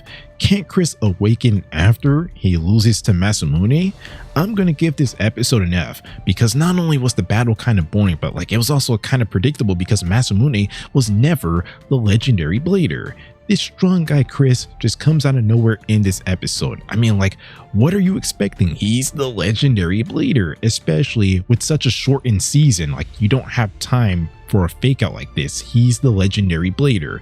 Also, from a real life perspective, why would Striker get 2 evolutions in the same season? Like, it wasn't that good of a Beyblade to get that treatment. So like, once he got that Blitz Striker, it was completely over on all fronts, real life and story wise. Also, it kind of felt like we were robbed of a nice like feel good moment because of this random that didn't even exist in the story, didn't exist in this tournament until this very episode. So like, I can understand why he's a hated character, just coming in out of nowhere, stealing Masamune's spotlight. Also, I don't like his voice. In the English dub at least, like it sounds like it hurts for him to talk. Masamune didn't even have to be a legendary blader. Like, I don't care about that because like, despite barely seeing this season, I had years to accept that fact, like whatever. But at least let him get a big time win under his belt, like something to feel good about, like winning the Baster Island tournament. That would have been a good solo win for him. But no, he couldn't get it. Episode 29, Orion's Whereabouts. I guess this episode is supposed to serve as like catharsis for those that wanted Masamune to be a legendary blader. There's a lot of pro Masamune sentiment with King battling Chris because like he kept on making fun of Masamune. Like, then there's the end of this episode where Masamune was clearly upset about not being a legendary blader, not just for himself, but like he felt like he let his friends down because like they really believed in him. I can understand how he feels, definitely. In Masters, the #1 thing was a far cry, but Masamune trained so hard that like he was on par with a pre-awakened Chris that we'll later find out that around that Masters time, like he was so strong that he was kind of pushed out of the Beyblade community. So this is some comp. Masamune has come a long way being able to keep up with Chris. I kind of feel bad for Masamune because he's always put in situations where it feels like he's a liability, like when he kept on losing in the World Championships and like right here where everyone believed in him, but like he just wasn't the legendary blader. So it was nice of King to like pep talk him up and like, yeah, I'm really living for this King and Masamune friendship because like they're so alike. King's a real friend. Jinga, Madoka, and Yuki to an extent aren't because they hyped Masamune up knowing that he wasn't even the legendary blader. Jinga and Madoka saw that he had a Ray Striker at the time of the star fragment falling, meaning that this new Blitz Striker had no chance of having a star fragment inside of it. At the Destroyer Dome, Yuki told Masamune that it won't make a difference if he updates his Beyblade, he needs to have a star fragment inside of it. I keep on harping on this, but it's like, I don't know, man. They want me to feel like Masamune was robbed of being a legendary blader when like that was never even a possibility, and Jinga and Madoka should have known this. You knew right when he got his Blitz Striker, it was never going to happen. So like this Baster Island tournament, while giving us some good fights, I will say that it failed at what it was like trying to go for. It's the last big tournament, and when Chris gets that legendary spot, they want you to feel shocked and like feel bad for Masamune, but you kind of like already got over it if you were paying attention in the Destroyer Dome arc, or if you were like paying attention to the rules of how this legendary blader stuff works. So this tournament, like this shocking revelation, kind of loses the impact that it was going for. Like it almost feels insulting that Jinga, Madoka, and Yuki were shocked at the result when, based on the pre-established information that they have, their belief in Masamune was illogical. It's not that I feel angry towards them, but like when I see King pep talking him up, I always just think like, that's nice, but like this mess was something that Jinga and Madoka caused. They hyped him up just for him to get the wind taken out of his sails, which was so preventable. Anyways, yeah, like most of this episode was a chaotic good versus bad fight where at first King got mad at Chris for calling Masamune a monkey boy, so like they fought, but Jinga interrupted because they need Chris for their cause. Then Johannes recruited Chris for his team, promising him anything that he wanted, trying to leverage the Nemesis crisis. And since Chris was a blader for hire and Johannes had something to offer and Jinga didn't have much to offer, then he accepted Johannes' offer. So we get a chaotic battle between like a bunch of legendaries. There's some new bladers that are added to this mix, but like the core is almost the same. Jinga, Yuki, and Benkei to an extent versus Johannes and the Balin Fist guys. It feels like we've seen this matchup before, like quite a bit. Run-ins with Johannes and the Balin guys are like starting to lose their luster. They're kind of feeling like Johnny Test racing episodes or like Johnny X episodes, where in the later seasons of Johnny Test, if you just took like a 5-episode set, there's a good chance that a racing episode or a Johnny X episode, maybe even both, would be in that set. Seeing these guys kind of feels like oversaturation at this point. Like we have so much of it that it's not special anymore, especially since these guys only got the upper hand once in the Toriumon tournament. Every other run-in with Johannes or the Balin Fist guys ends in a loss or them like running away with no outcome really. They're really not that amazing. Knowing that fact, it's almost like they had some guys chilling in a cave for like most of this story that could have helped the villains be more intimidating, like add a bit more diversity to these matchups, eh? Anyways, a new dynamic, a new factor in this rivalry was sort of a neutral party in Ryuga, intervening, trying to steal Chris's star fragment, which I guess was some Masamune catharsis for those that hate Chris and like wanted Masamune to be the legendary players. So like right after the match, you just get to see Ryuga be a complete and utter counter to Chris. It was an interesting concept because since Orion spins forever, it'll get its power drained forever. I like the chaos that this episode was going for, although like it kind of fell a bit flat because like we've seen this matchup before and like it's kind of just a random free-for-all where no one matchup gets a lot of focus. Like it's just a lot of randomness. It's all right, but like with this many strong bladers there, this was supposed to be the best fight ever up to this point, so like it really fell flat. But ultimately, I like how Masamune has people that are actually like in his corner, recognizing his hard work. So like, yeah, I'm going to give this episode an A, mainly because of the Masamune of it all. Like it was a fun episode. Episode 27, The Lion in the Wilderness. It's the start of the Bebamba village arc, or like just wrapping up Kyoya's little like storyline journey. In this episode, we get to check back in with Kyoya after he went rogue like Assassin's Creed. He found himself in this like village town accused of being a monster, but when they found out that he wasn't the monster, he went looking for the monster. And in this search, Yu and Yo-Yo crossed paths and battled until they found the actual monster, Tithy. I actually quite like this episode. The battle helped, like it was a decent rematch of a battle that definitely had more to give. Yu and Kyoya battled in Metal Fusion, but because of damage to Leon, Kyoya had to tap out of the survival battle. They didn't cross paths at Battle Bladers. Yu wasn't good enough to be a team leader in Master, so like they're settling the score here for sure. On one hand, it's very impressive how Yu's Libra used Final Inferno Blast to survive a Crushing Fang, which is some serious stuff considering the power, the one-tap ability that these legendary bladers special moves have. But this was not the same Crushing Fang that destroyed Aguma, no. The English dub advertised it as that, but actually, it's this King Lion exploding waves move that Kyoya never used before or after, taking away from this feat as Yu didn't survive Kyoya's bread and butter special move. But this was a good fight where Yu really showed off his skill set. It's almost like Yu wasn't nerfed in Metal Masters. It's almost like he just coasted on talent and his Inferno Blast special move for most of his career, like Alexi called him out for. And on the world stage, the Bladers were just better and able to like counter his moves. So just look what happened to Yu when he actually locked in and went on a training journey. Now with this buff, he'd probably be like a top 5 or like 6 character in Masters. So like that's just showing that he wasn't nerfed. Everyone was just better than him in Masters. They took the World Championship seriously. So the battle was a solid battle, but unfortunately, it didn't get a conclusion. But since a regular blader never beat a legendary blader, I'm just gonna assume that Kyoya would have beat you with some difficulty, more difficulty than he was expecting, as he was shocked that his special move wasn't a one-tap. Solid fight, but what I liked the most about this episode was the personality clash between you and Yo-Yo, just polar opposites, which made Yo-Yo so mad at points. And yeah, like, because of their lack of crossing paths and like being on a team with each other and such, it's such a funny and like underrated dynamic that you don't really see until now. I'll give this episode a B. Like, I don't think it was among the elite episodes, but like, it was some good fun, taking some time to focus on Kyoya and you. Episode 28, The God of Venus, Quetzalcoatl. I just really want to say ditto, like just copy everything over from the previous episode, as it's more of the same thing.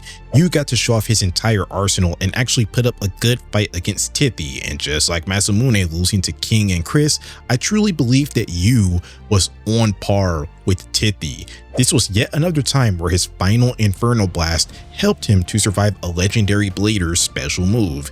He was on par, but the only reason why Tithy won was because at the end of the day, Tithy's just a legendary blader, and his Beyblade just has so much power that like it didn't really matter that you train and use Libra's abilities so strategically.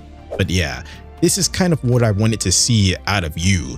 In Masters, Alexei clocked him, saying that he relies too much on Inferno Blast, and while he definitely had to use his final Inferno Blast here, it definitely felt like a last resort, and like that he for sure got the most out of his other tactics before he used it. So the you versus Tithy battle was good. However, the Tithy versus Kyoya battle was hogwash, because Tithy set his Quetzalcoatl in defense mode and barely did anything because he didn't want to play with Yo-Yo. Yo-Yo could have been nicer, but Tithy already battled you, so like, why is he trying to battle him again immediately after? Like, I feel like it's Yo-Yo's turn here.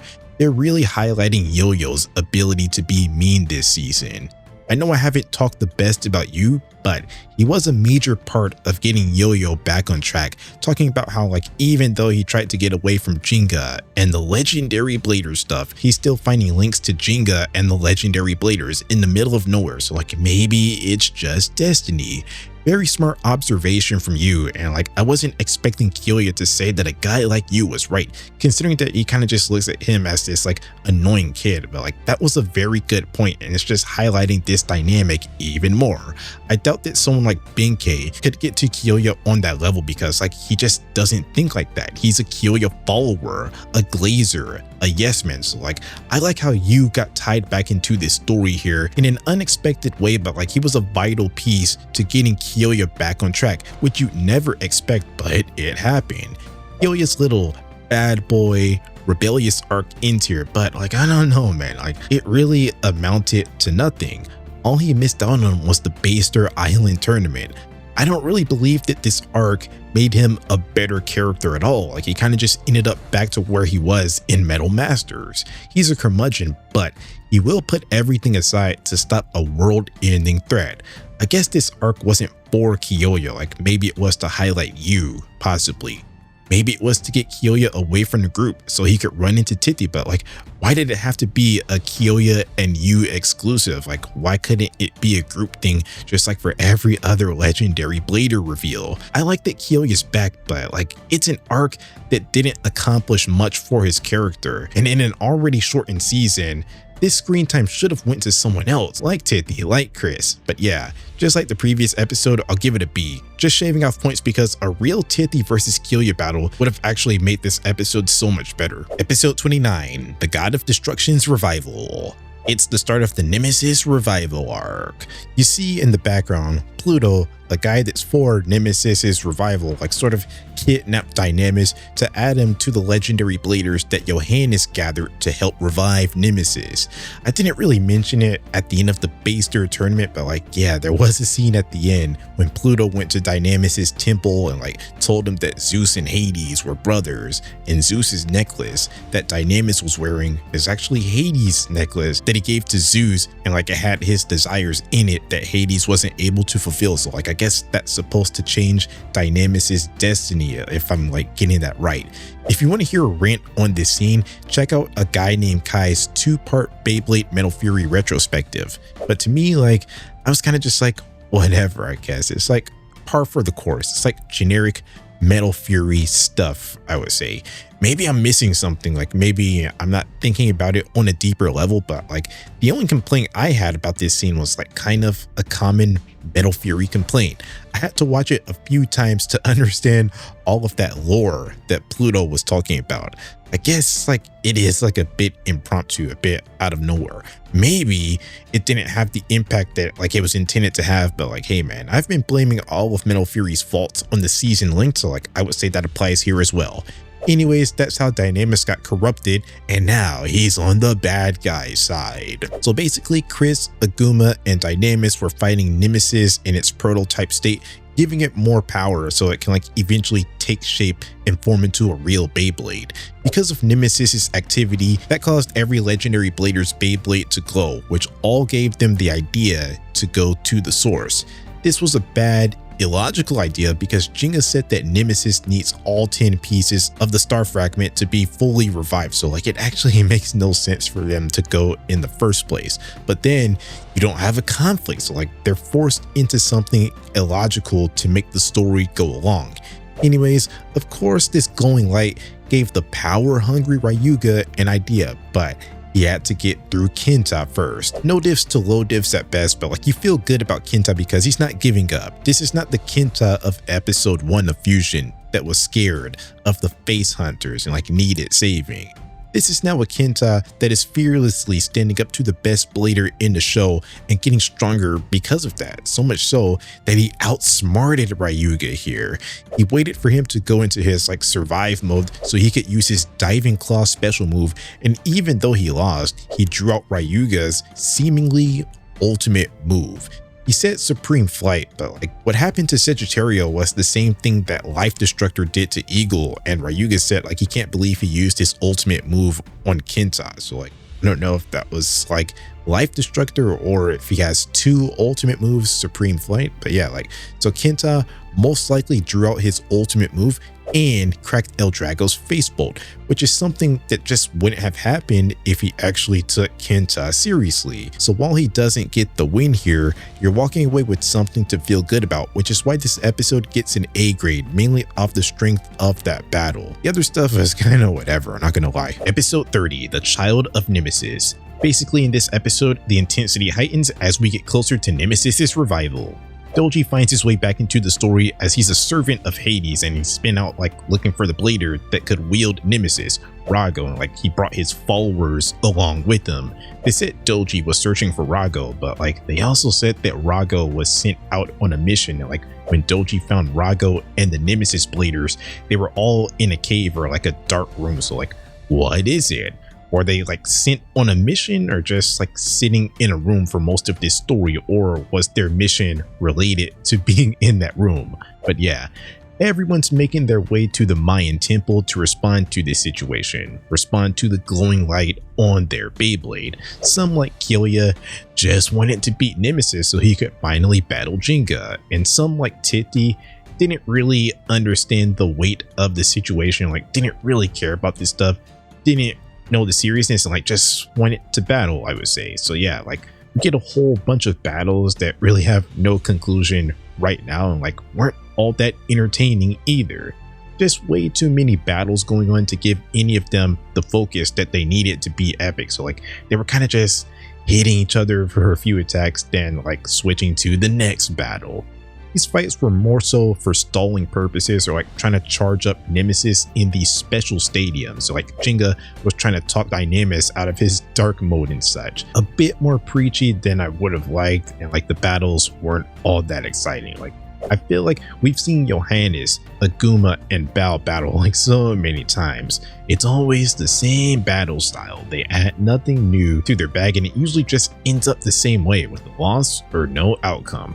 This is most definitely a setup episode that is supposed to lead to something greater, which is why I'd give it a D. Like it's something, it's watchable, but yet again, like this is why it's better to rate the show in arcs rather than episode by episode. Episode 31, Four Hearts. We had a couple of battles continuing to break out here, like Tethi versus Aguma, Kyoya versus Dynamis, Masamune, King, and Yu as a group, and Yuki battling the Nemesis Bladers, which I could look up their names individually or go back and watch the episode, but nah, no way, they're the Nemesis Bladers.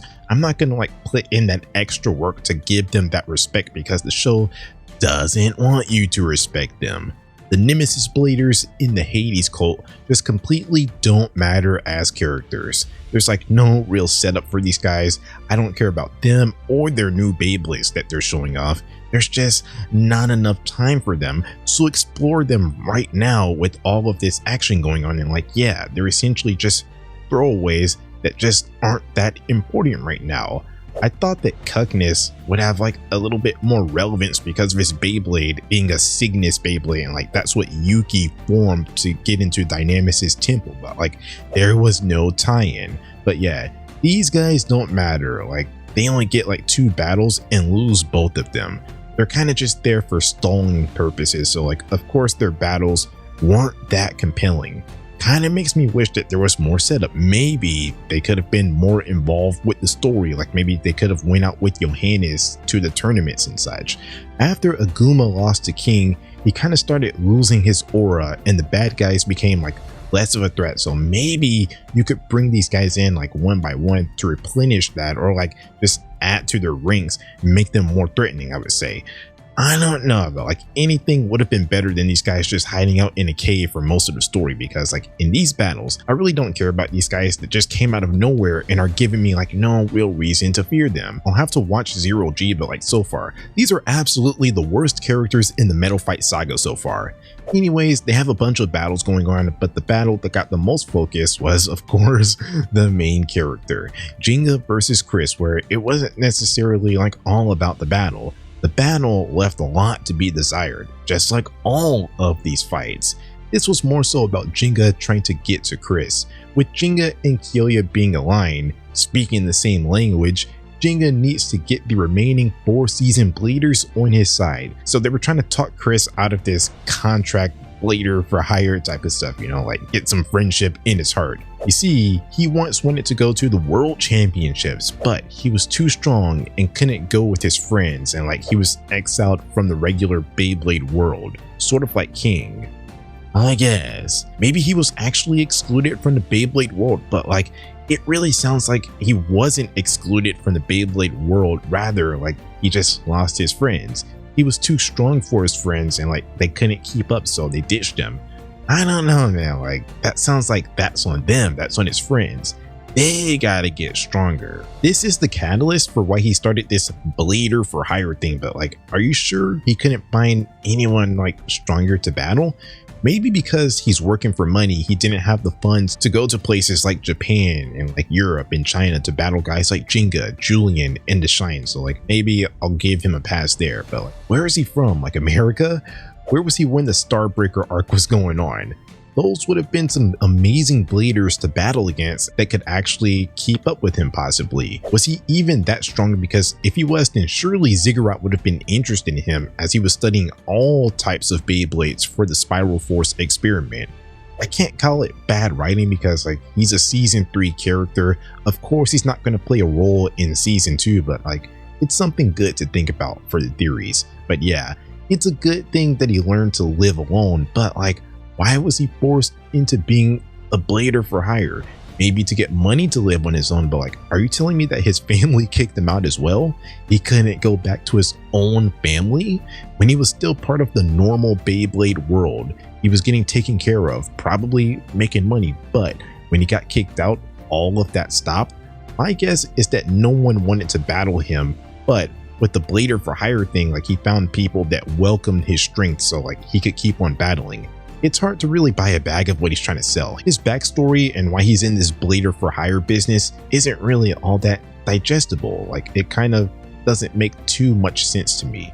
They tried to compare his experience to King when it sounds like all that happened was that his friends ditched him. It's not like he got his Beyblade taken away, and he can always make new and stronger friends.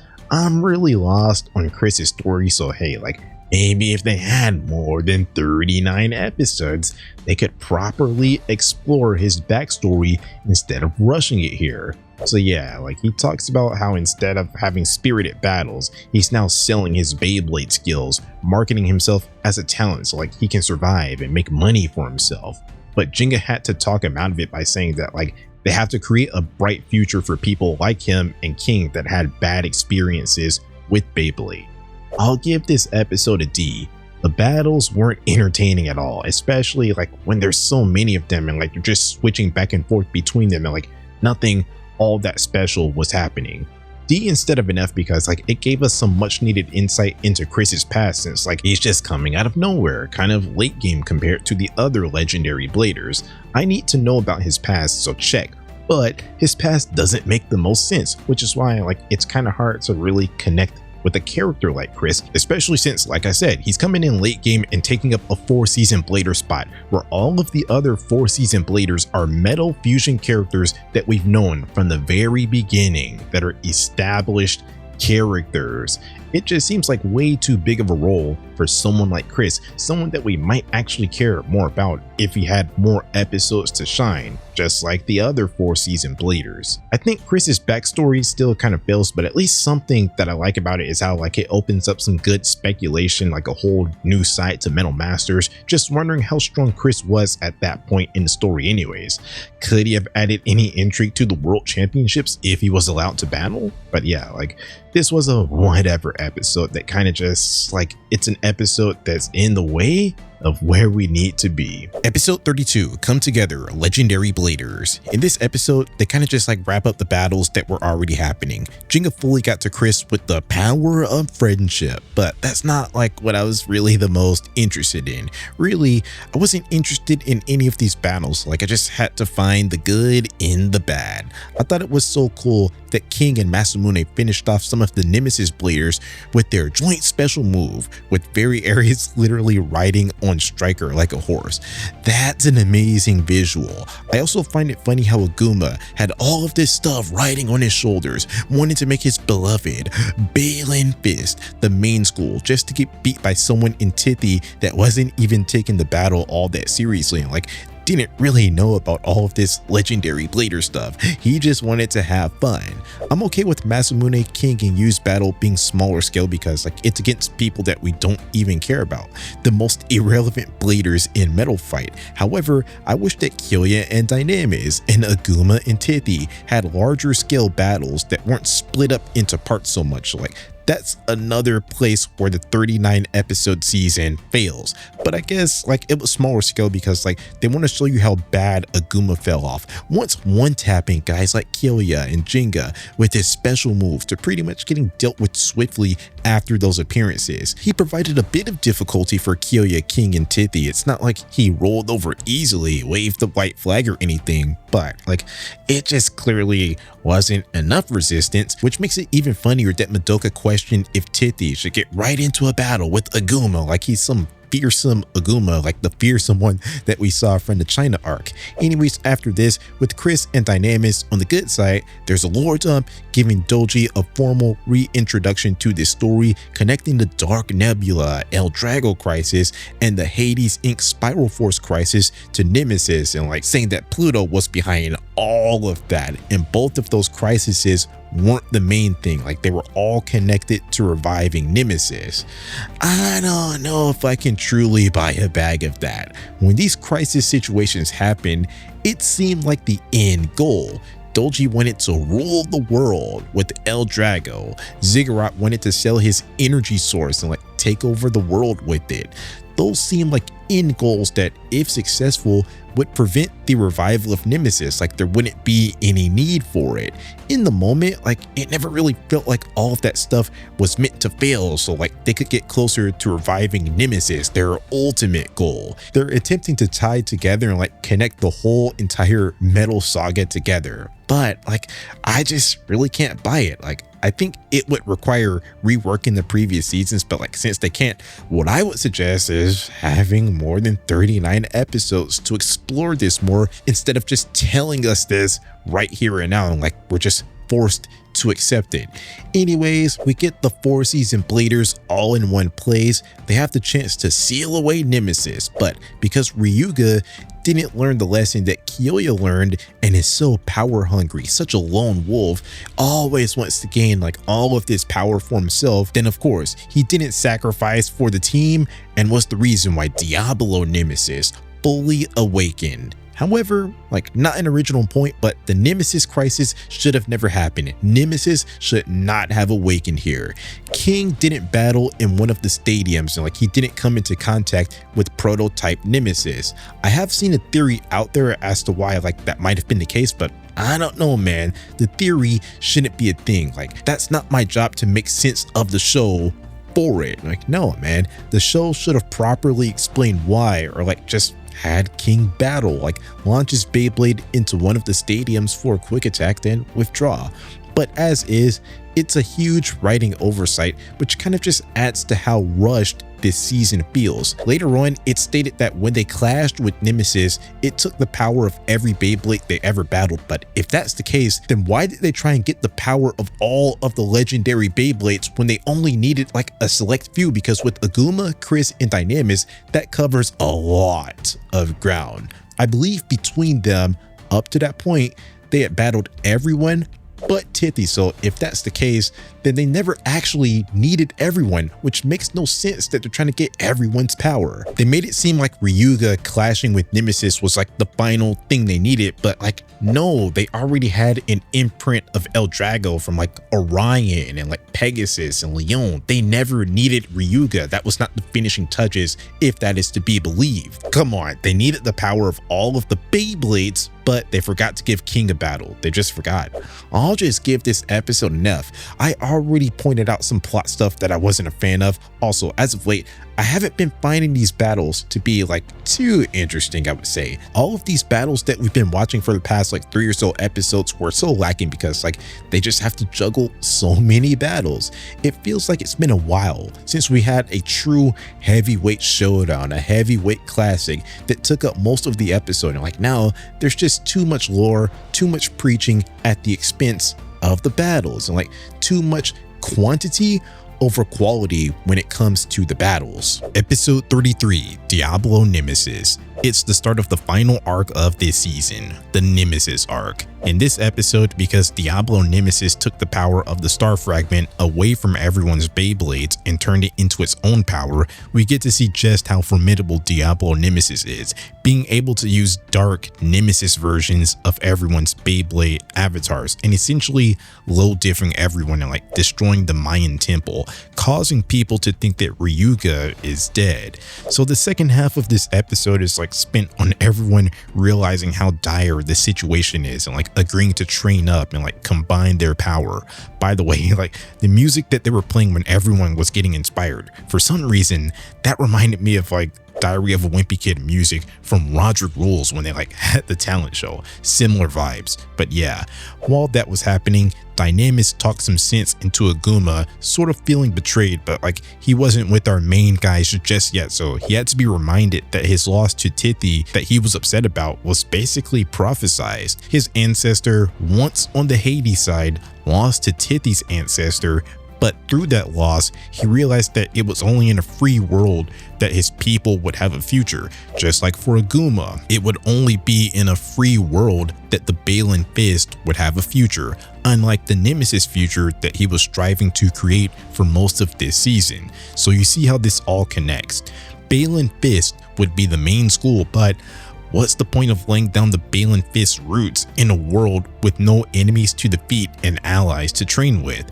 There's no one to challenge them and like help them get stronger, which is the point of Beyblade. You get stronger through battling with your friends and making those connections. Aguma was saying similar stuff in his battle with Kyoya, like no one can accomplish anything all by themselves, which was a good dig at Kyoya, but like also he was being a hypocrite in that moment because of his desire to destroy the world only for the Baling Fist. So his arc comes full circle here.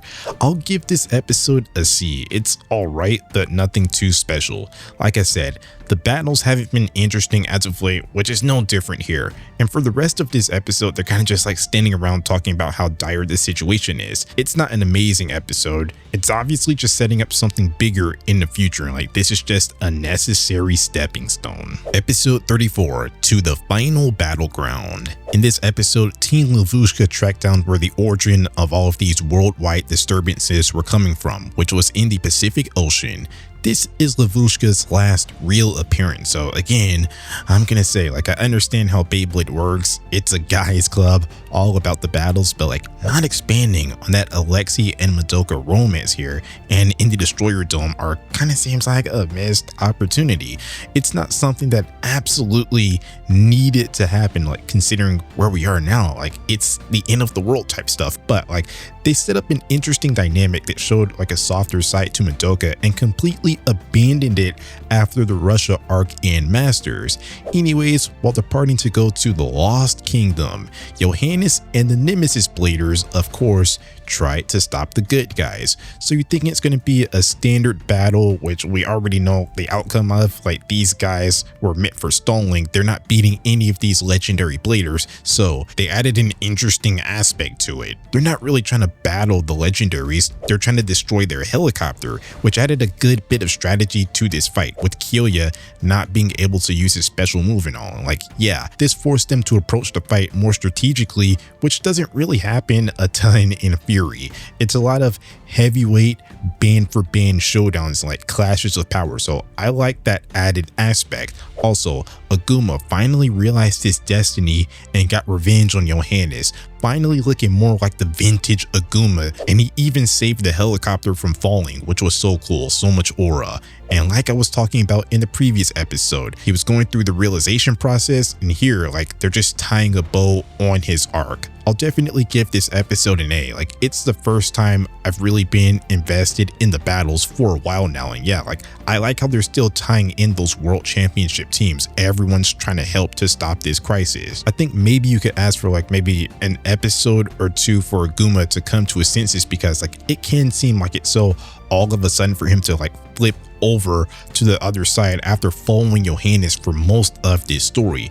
Maybe the season could have used more than 39 episodes, but like I'm willing to overlook it because like this has been the first time in a while that I just wasn't completely bored by an episode. Episode 35, The Lost Kingdom. I'll give this episode an A grade. As the legendary Bladers, along with Tsubasa, Yu, Masamune, and Kenta approached the Lost Kingdom of Hades, Ryuga had a battle with an awakened nemesis, at least like more so than the prototype, which was just dumb on his end because like they battled against Diablo Nemesis in a group and like they were all on the losing end of that. Ryuga couldn't even absorb the power of Nemesis. Rather, he got the tables flipped on him and Nemesis absorbed El Drago's power.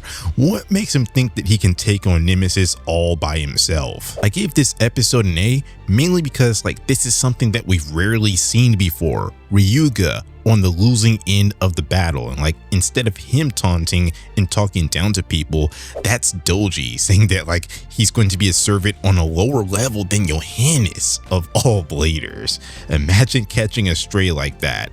The rage bait was funny, and like I understood why Doji felt that way because Ryuga broke his dark wolf and like turned on him, and Ryuga took all of that power for himself even though Doji prepared everything for him. Like the El Drago crisis wouldn't be possible without Doji flying him over to Coma Village and retrieving that Beyblade and like letting him train at the Dark Nebula and like organizing battle bladers and such. Like I get his frustration here, and yeah, he somewhat got his revenge here.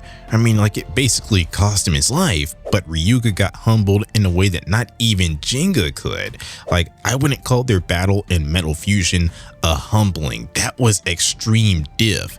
Meanwhile, Ryuga fans will like try and say that he put up the best fight against Nemesis, but like Raga wasn't even playing for real until halfway through the battle, which like when he started taking the battle seriously, Ryuga had absolutely no answer for him, nothing at all. Ryuga was never in the catbird seat at all when Raga took him seriously.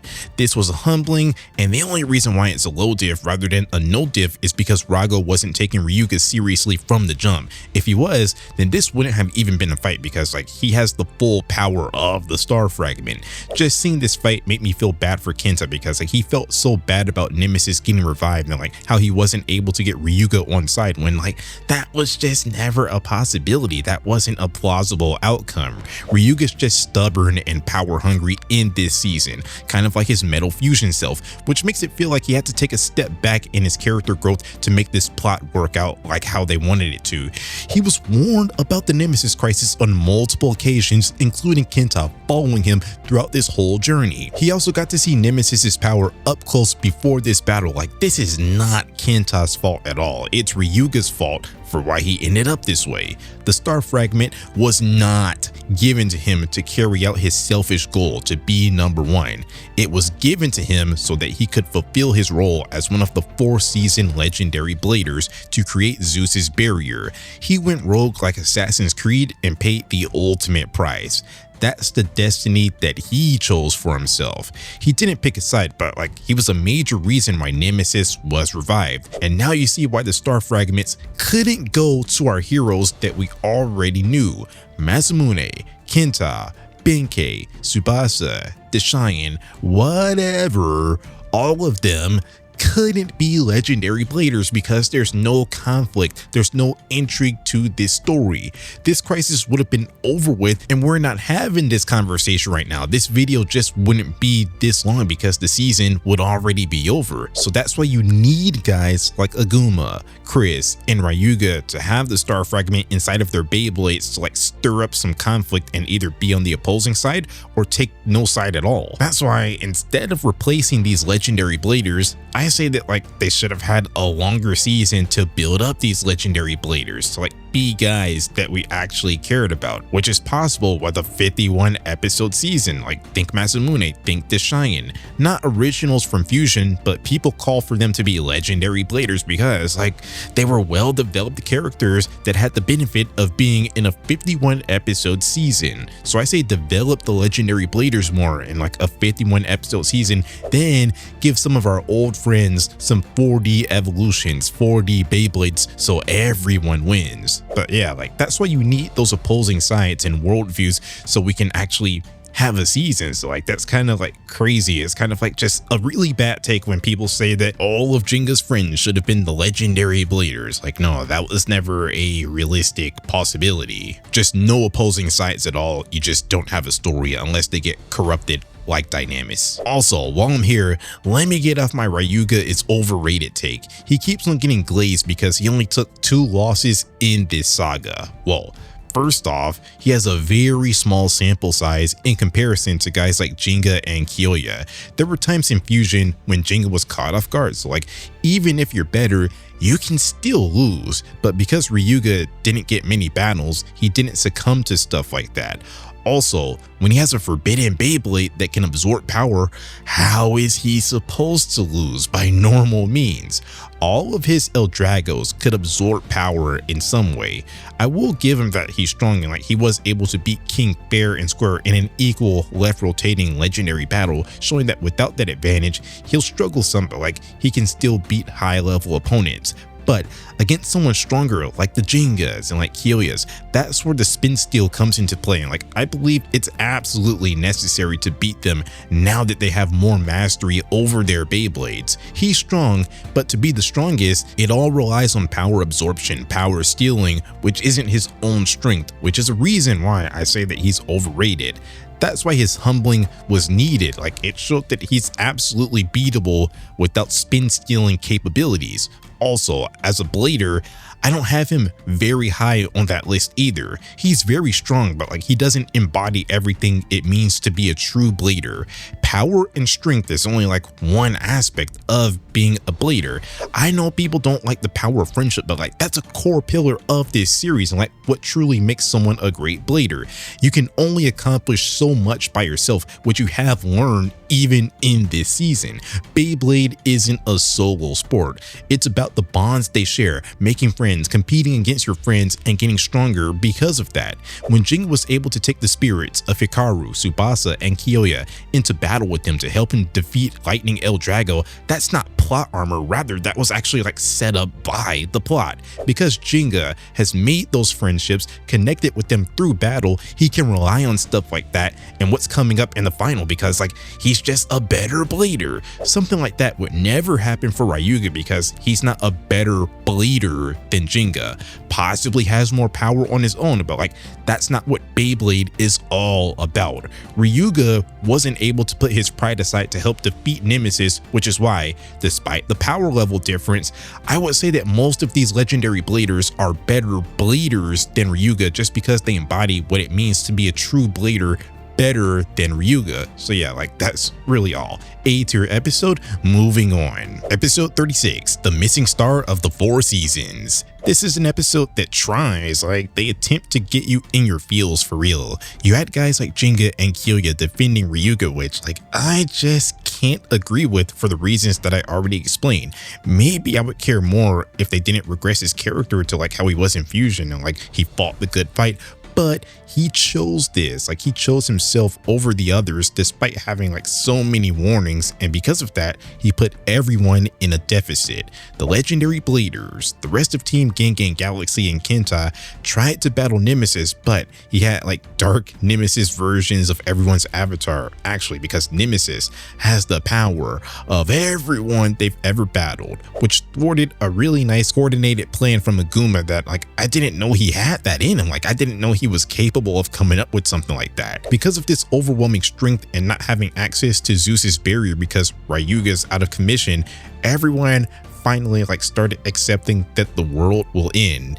Everyone except for Kenta, that is. They tried to get me to care about Ryuga. I wasn't buying it, but they definitely got me to care about Kenta for sure. He has the first Beyblade we've seen in this series, going up against the most recent and final Beyblade of the series, not counting Zero G. He's fighting Nemesis all by himself, basically powerless, getting deflected all of the time, but he's having this emotional recap of his journey as like the first named character we met in this series, going through all of those good times, like highlighting his growth and determination, which was nice to see in such a serious situation.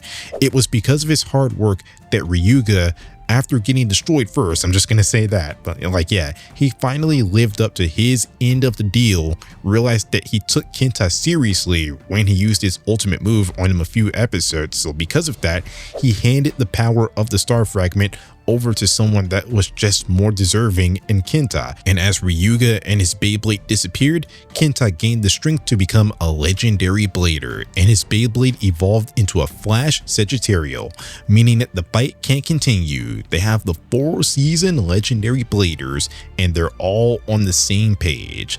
I'm gonna give this episode an A because of the Kenta of it all. I would say like it's really good. Like it's a nice feel-good moment, and yeah, like we're finally at the stage where everyone's bringing out all the stops, everyone's cooperating. This is the final battle for their lives. Episode 37, Flash Sagittario. In this episode, everyone got their Beyblades trapped inside of Nemesis's barrier, excluding Sagittario, keeping it on the outside so it couldn't form Zeus's barrier. It's here where we got to see what Flash Sagittario was all about against Pluto's fire-fused Dark Helm. Although legendary bladers are always supposed to win, this was actually like a really comp battle, a really interesting battle with some twists and turns, where Pluto tried to shred Sagittario's tall spin track since it couldn't hit the fusion wheel. Then as a counter, Kenta switched Sagittario to attack mode so it could actually deal some damage. Then, because like this was the first time I'm seeing this, I had a question. When Kenta Sagittario went up in the air attempting to use Diving Claw, all throughout that process, I was questioning like, is that really possible?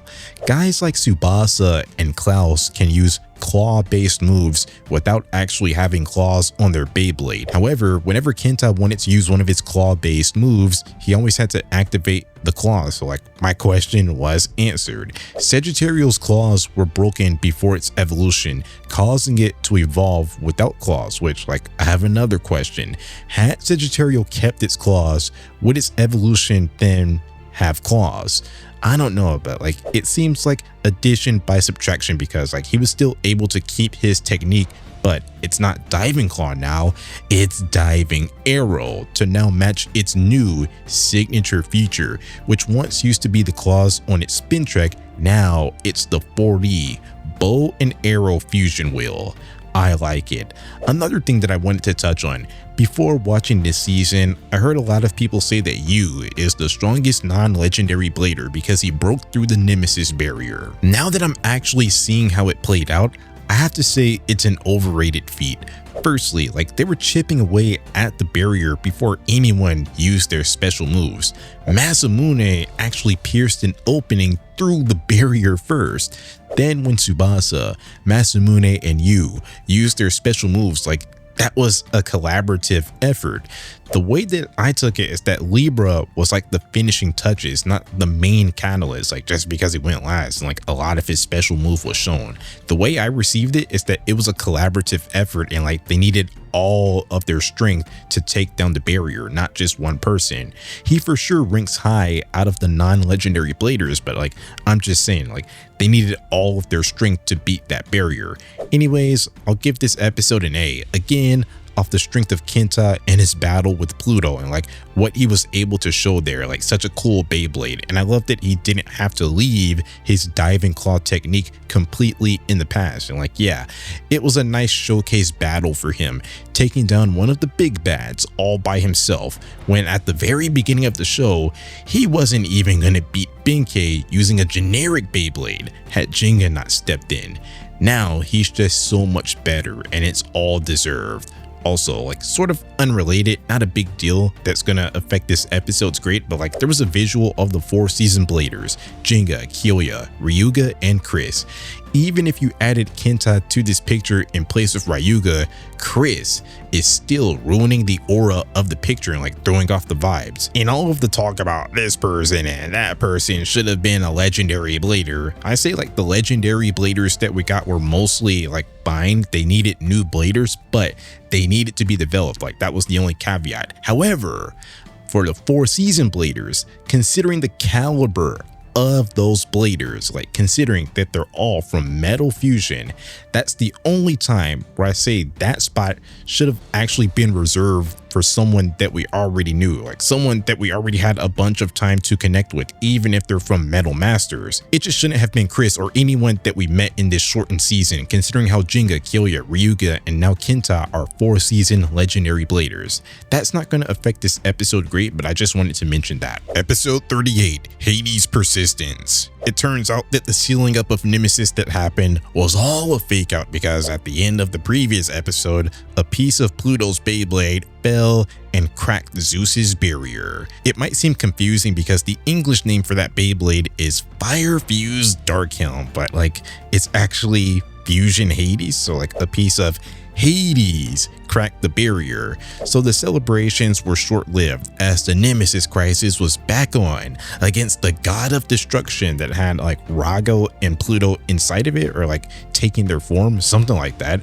I don't even know if they're still alive or like if they're like part of it. Like, yeah, the battle's still on. However, because everyone used up so much strength battling Nemesis, all of their Beyblades were broken in this fight, leaving one Beyblade spinning. Of course, Jenga's Pegasus. And if you're a Jenga hater or a Jenga critiquer, well, you're not gonna like this because basically like it's just a bunch of Jenga glazing. Like it's all of these people saying how he inspired them and like how he's the main character of this group, which took a lot for Kyoya to admit, but like that's gonna be one of the things that separates him from someone like Ryuga. Like sometimes you're not the main character and like you can't accomplish everything on your own, which is something that Kyoya learned from Jenga and Aguma.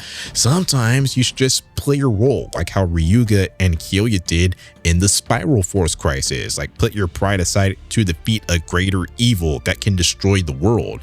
Anyways, with only one Beyblade left spinning, everyone gave their power to Jenga, setting up the final showdown. I'll give this episode a B. The fight wasn't all that interesting. Everyone like kind of just got their Beyblades destroyed and like they were talking about darkness for most of this episode. But I will say they managed to really get me in my feels when everyone was talking about their experiences with Jenga, giving it the right sense of finality and like setting up the finale perfectly. Episode 39, A Ray of Hope. I'll give this episode an A, although I have a problem with it. It's the absolute final showdown, end of the road, with Jenga not just using all of the legendary Bladers' power, but since Pegasus and its right rotation was the basis or like sort of the blueprint, every Beyblade was modeled with that in mind, then actually everyone has some of the original Coma Village star fragment inside of their Beyblade, meaning that Jenga had access to everyone's power, which he was able to use to defeat the Black Sun and this like ultra charged up Nemesis amalgamation with his new Super Cosmic Nova special move to officially end the Nemesis crisis and solidify himself as the GOAT of Beyblade, the greatest of all time, as he saved the world, making for a very happy ending. At least a happy ending for Jenga. I actually like this finale. I like the music. I like how colorful it is with Jenga getting to use everyone's spirits and like get this golden Pegasus. I like that. However, I can't help but feel like, what was the point of this season? Like, what was the point of having all of these legendary bladers if Jenga is gonna be the one to defeat Nemesis in the end? He wasn't alone. He had the power of every blader in the world, but like his Beyblade was the only one left spinning, which kind of feels like a shame that we spent so much time knowing or like not knowing guys like Chris and Titty, really underdeveloped, but some of these legendary bladers were so cool. So it's like, why did we spend time on all of these guys if it was just going to be Jenga taking the spotlight in the end? I actually like it despite that, but like it definitely felt like the other characters were kind of wasted for not letting the ultimate conclusion be more of a collaborative effort defeating Nemesis with the unique features of their Beyblade. Like no, it's just like everyone gave their power to Jenga. So it's a happy ending, and like just to make the ending even happier, it seems that prior to his battle with Jenga that we didn't get to see, Kyoya was able to defeat each and every single legendary blader off screen, and Jenga is last on the list. That means that some OGs, the heated rivalry, the first two really strong bladers that we met are the best living bladers, which no matter how that battle went, it's a good ending for their story and like their chapter of the Metal Saga. Definitely better than the Masters finale, and like it's on par with the Fusion finale. I like it. And that was every episode of Beyblade Metal Fury rated. This was a season that I came in low on because like I just lacked knowledge on it, and like my only knowledge of it was kind of negative, thinking that it was mostly like a lore dump style season more than like the previous seasons. And while I was right, because like there were some of those episodes and times where maybe that was prioritized over the intensity of the fights, I kind of understand because like they had to tie in everything like Doji and like the Dark Nebula and Spiral Force and like the Nemesis crisis of the past with the solar system legendary bladers while also meeting new bladers. I have a new and better outlook on the season. Like I love the 4D system Beyblades. I love that Balin Fist versus Balin Temple rivalry. All of the main tournaments were really good, and like yeah, this is a solid good season, I would say. I don't walk away all that disappointed, but I still say like 39 episodes, like, are you sure? I'd say that most of my problems with this season can be attributed to the fact that like because they only had 39 episodes to work with, some plot points feel rushed or like they didn't get enough explanation, or like some things got too much explanation which just couldn't be afforded considering the season length, which caused like other aspects to get the short end. Maybe lengthen it to the normal 51 so like you wouldn't have to rush so much, give the season a more natural flow, and like maybe you get some extra episodes to give Benkei something more. Maybe see more of Yu's training. Maybe Jigsaw could have been more than just a Destroyer Dome exclusive. Maybe Ryoto could have been more than just a Mist Mountain exclusive. Maybe Chris and Tippy get more battles because like they just flat out weren't as important or as prominent as someone like Aguma, as we met them with over 50% of the season already over with, while Aguma, like we seem to run into him at every major checkpoint. Maybe we meet the Nemesis Bladers earlier and they actually cause some real damage because as is, these guys are so forgettable. Maybe we care about Rago more and like are more threatened by him because as is, like we're more threatened by Nemesis. The whole story is getting us to fear Nemesis, and it only feels like Rago's here because like they need someone to control the Beyblade. There's nothing really all that special about him. It's like every time he engages in dialogue, he's always talking about a pit of darkness or something along those lines.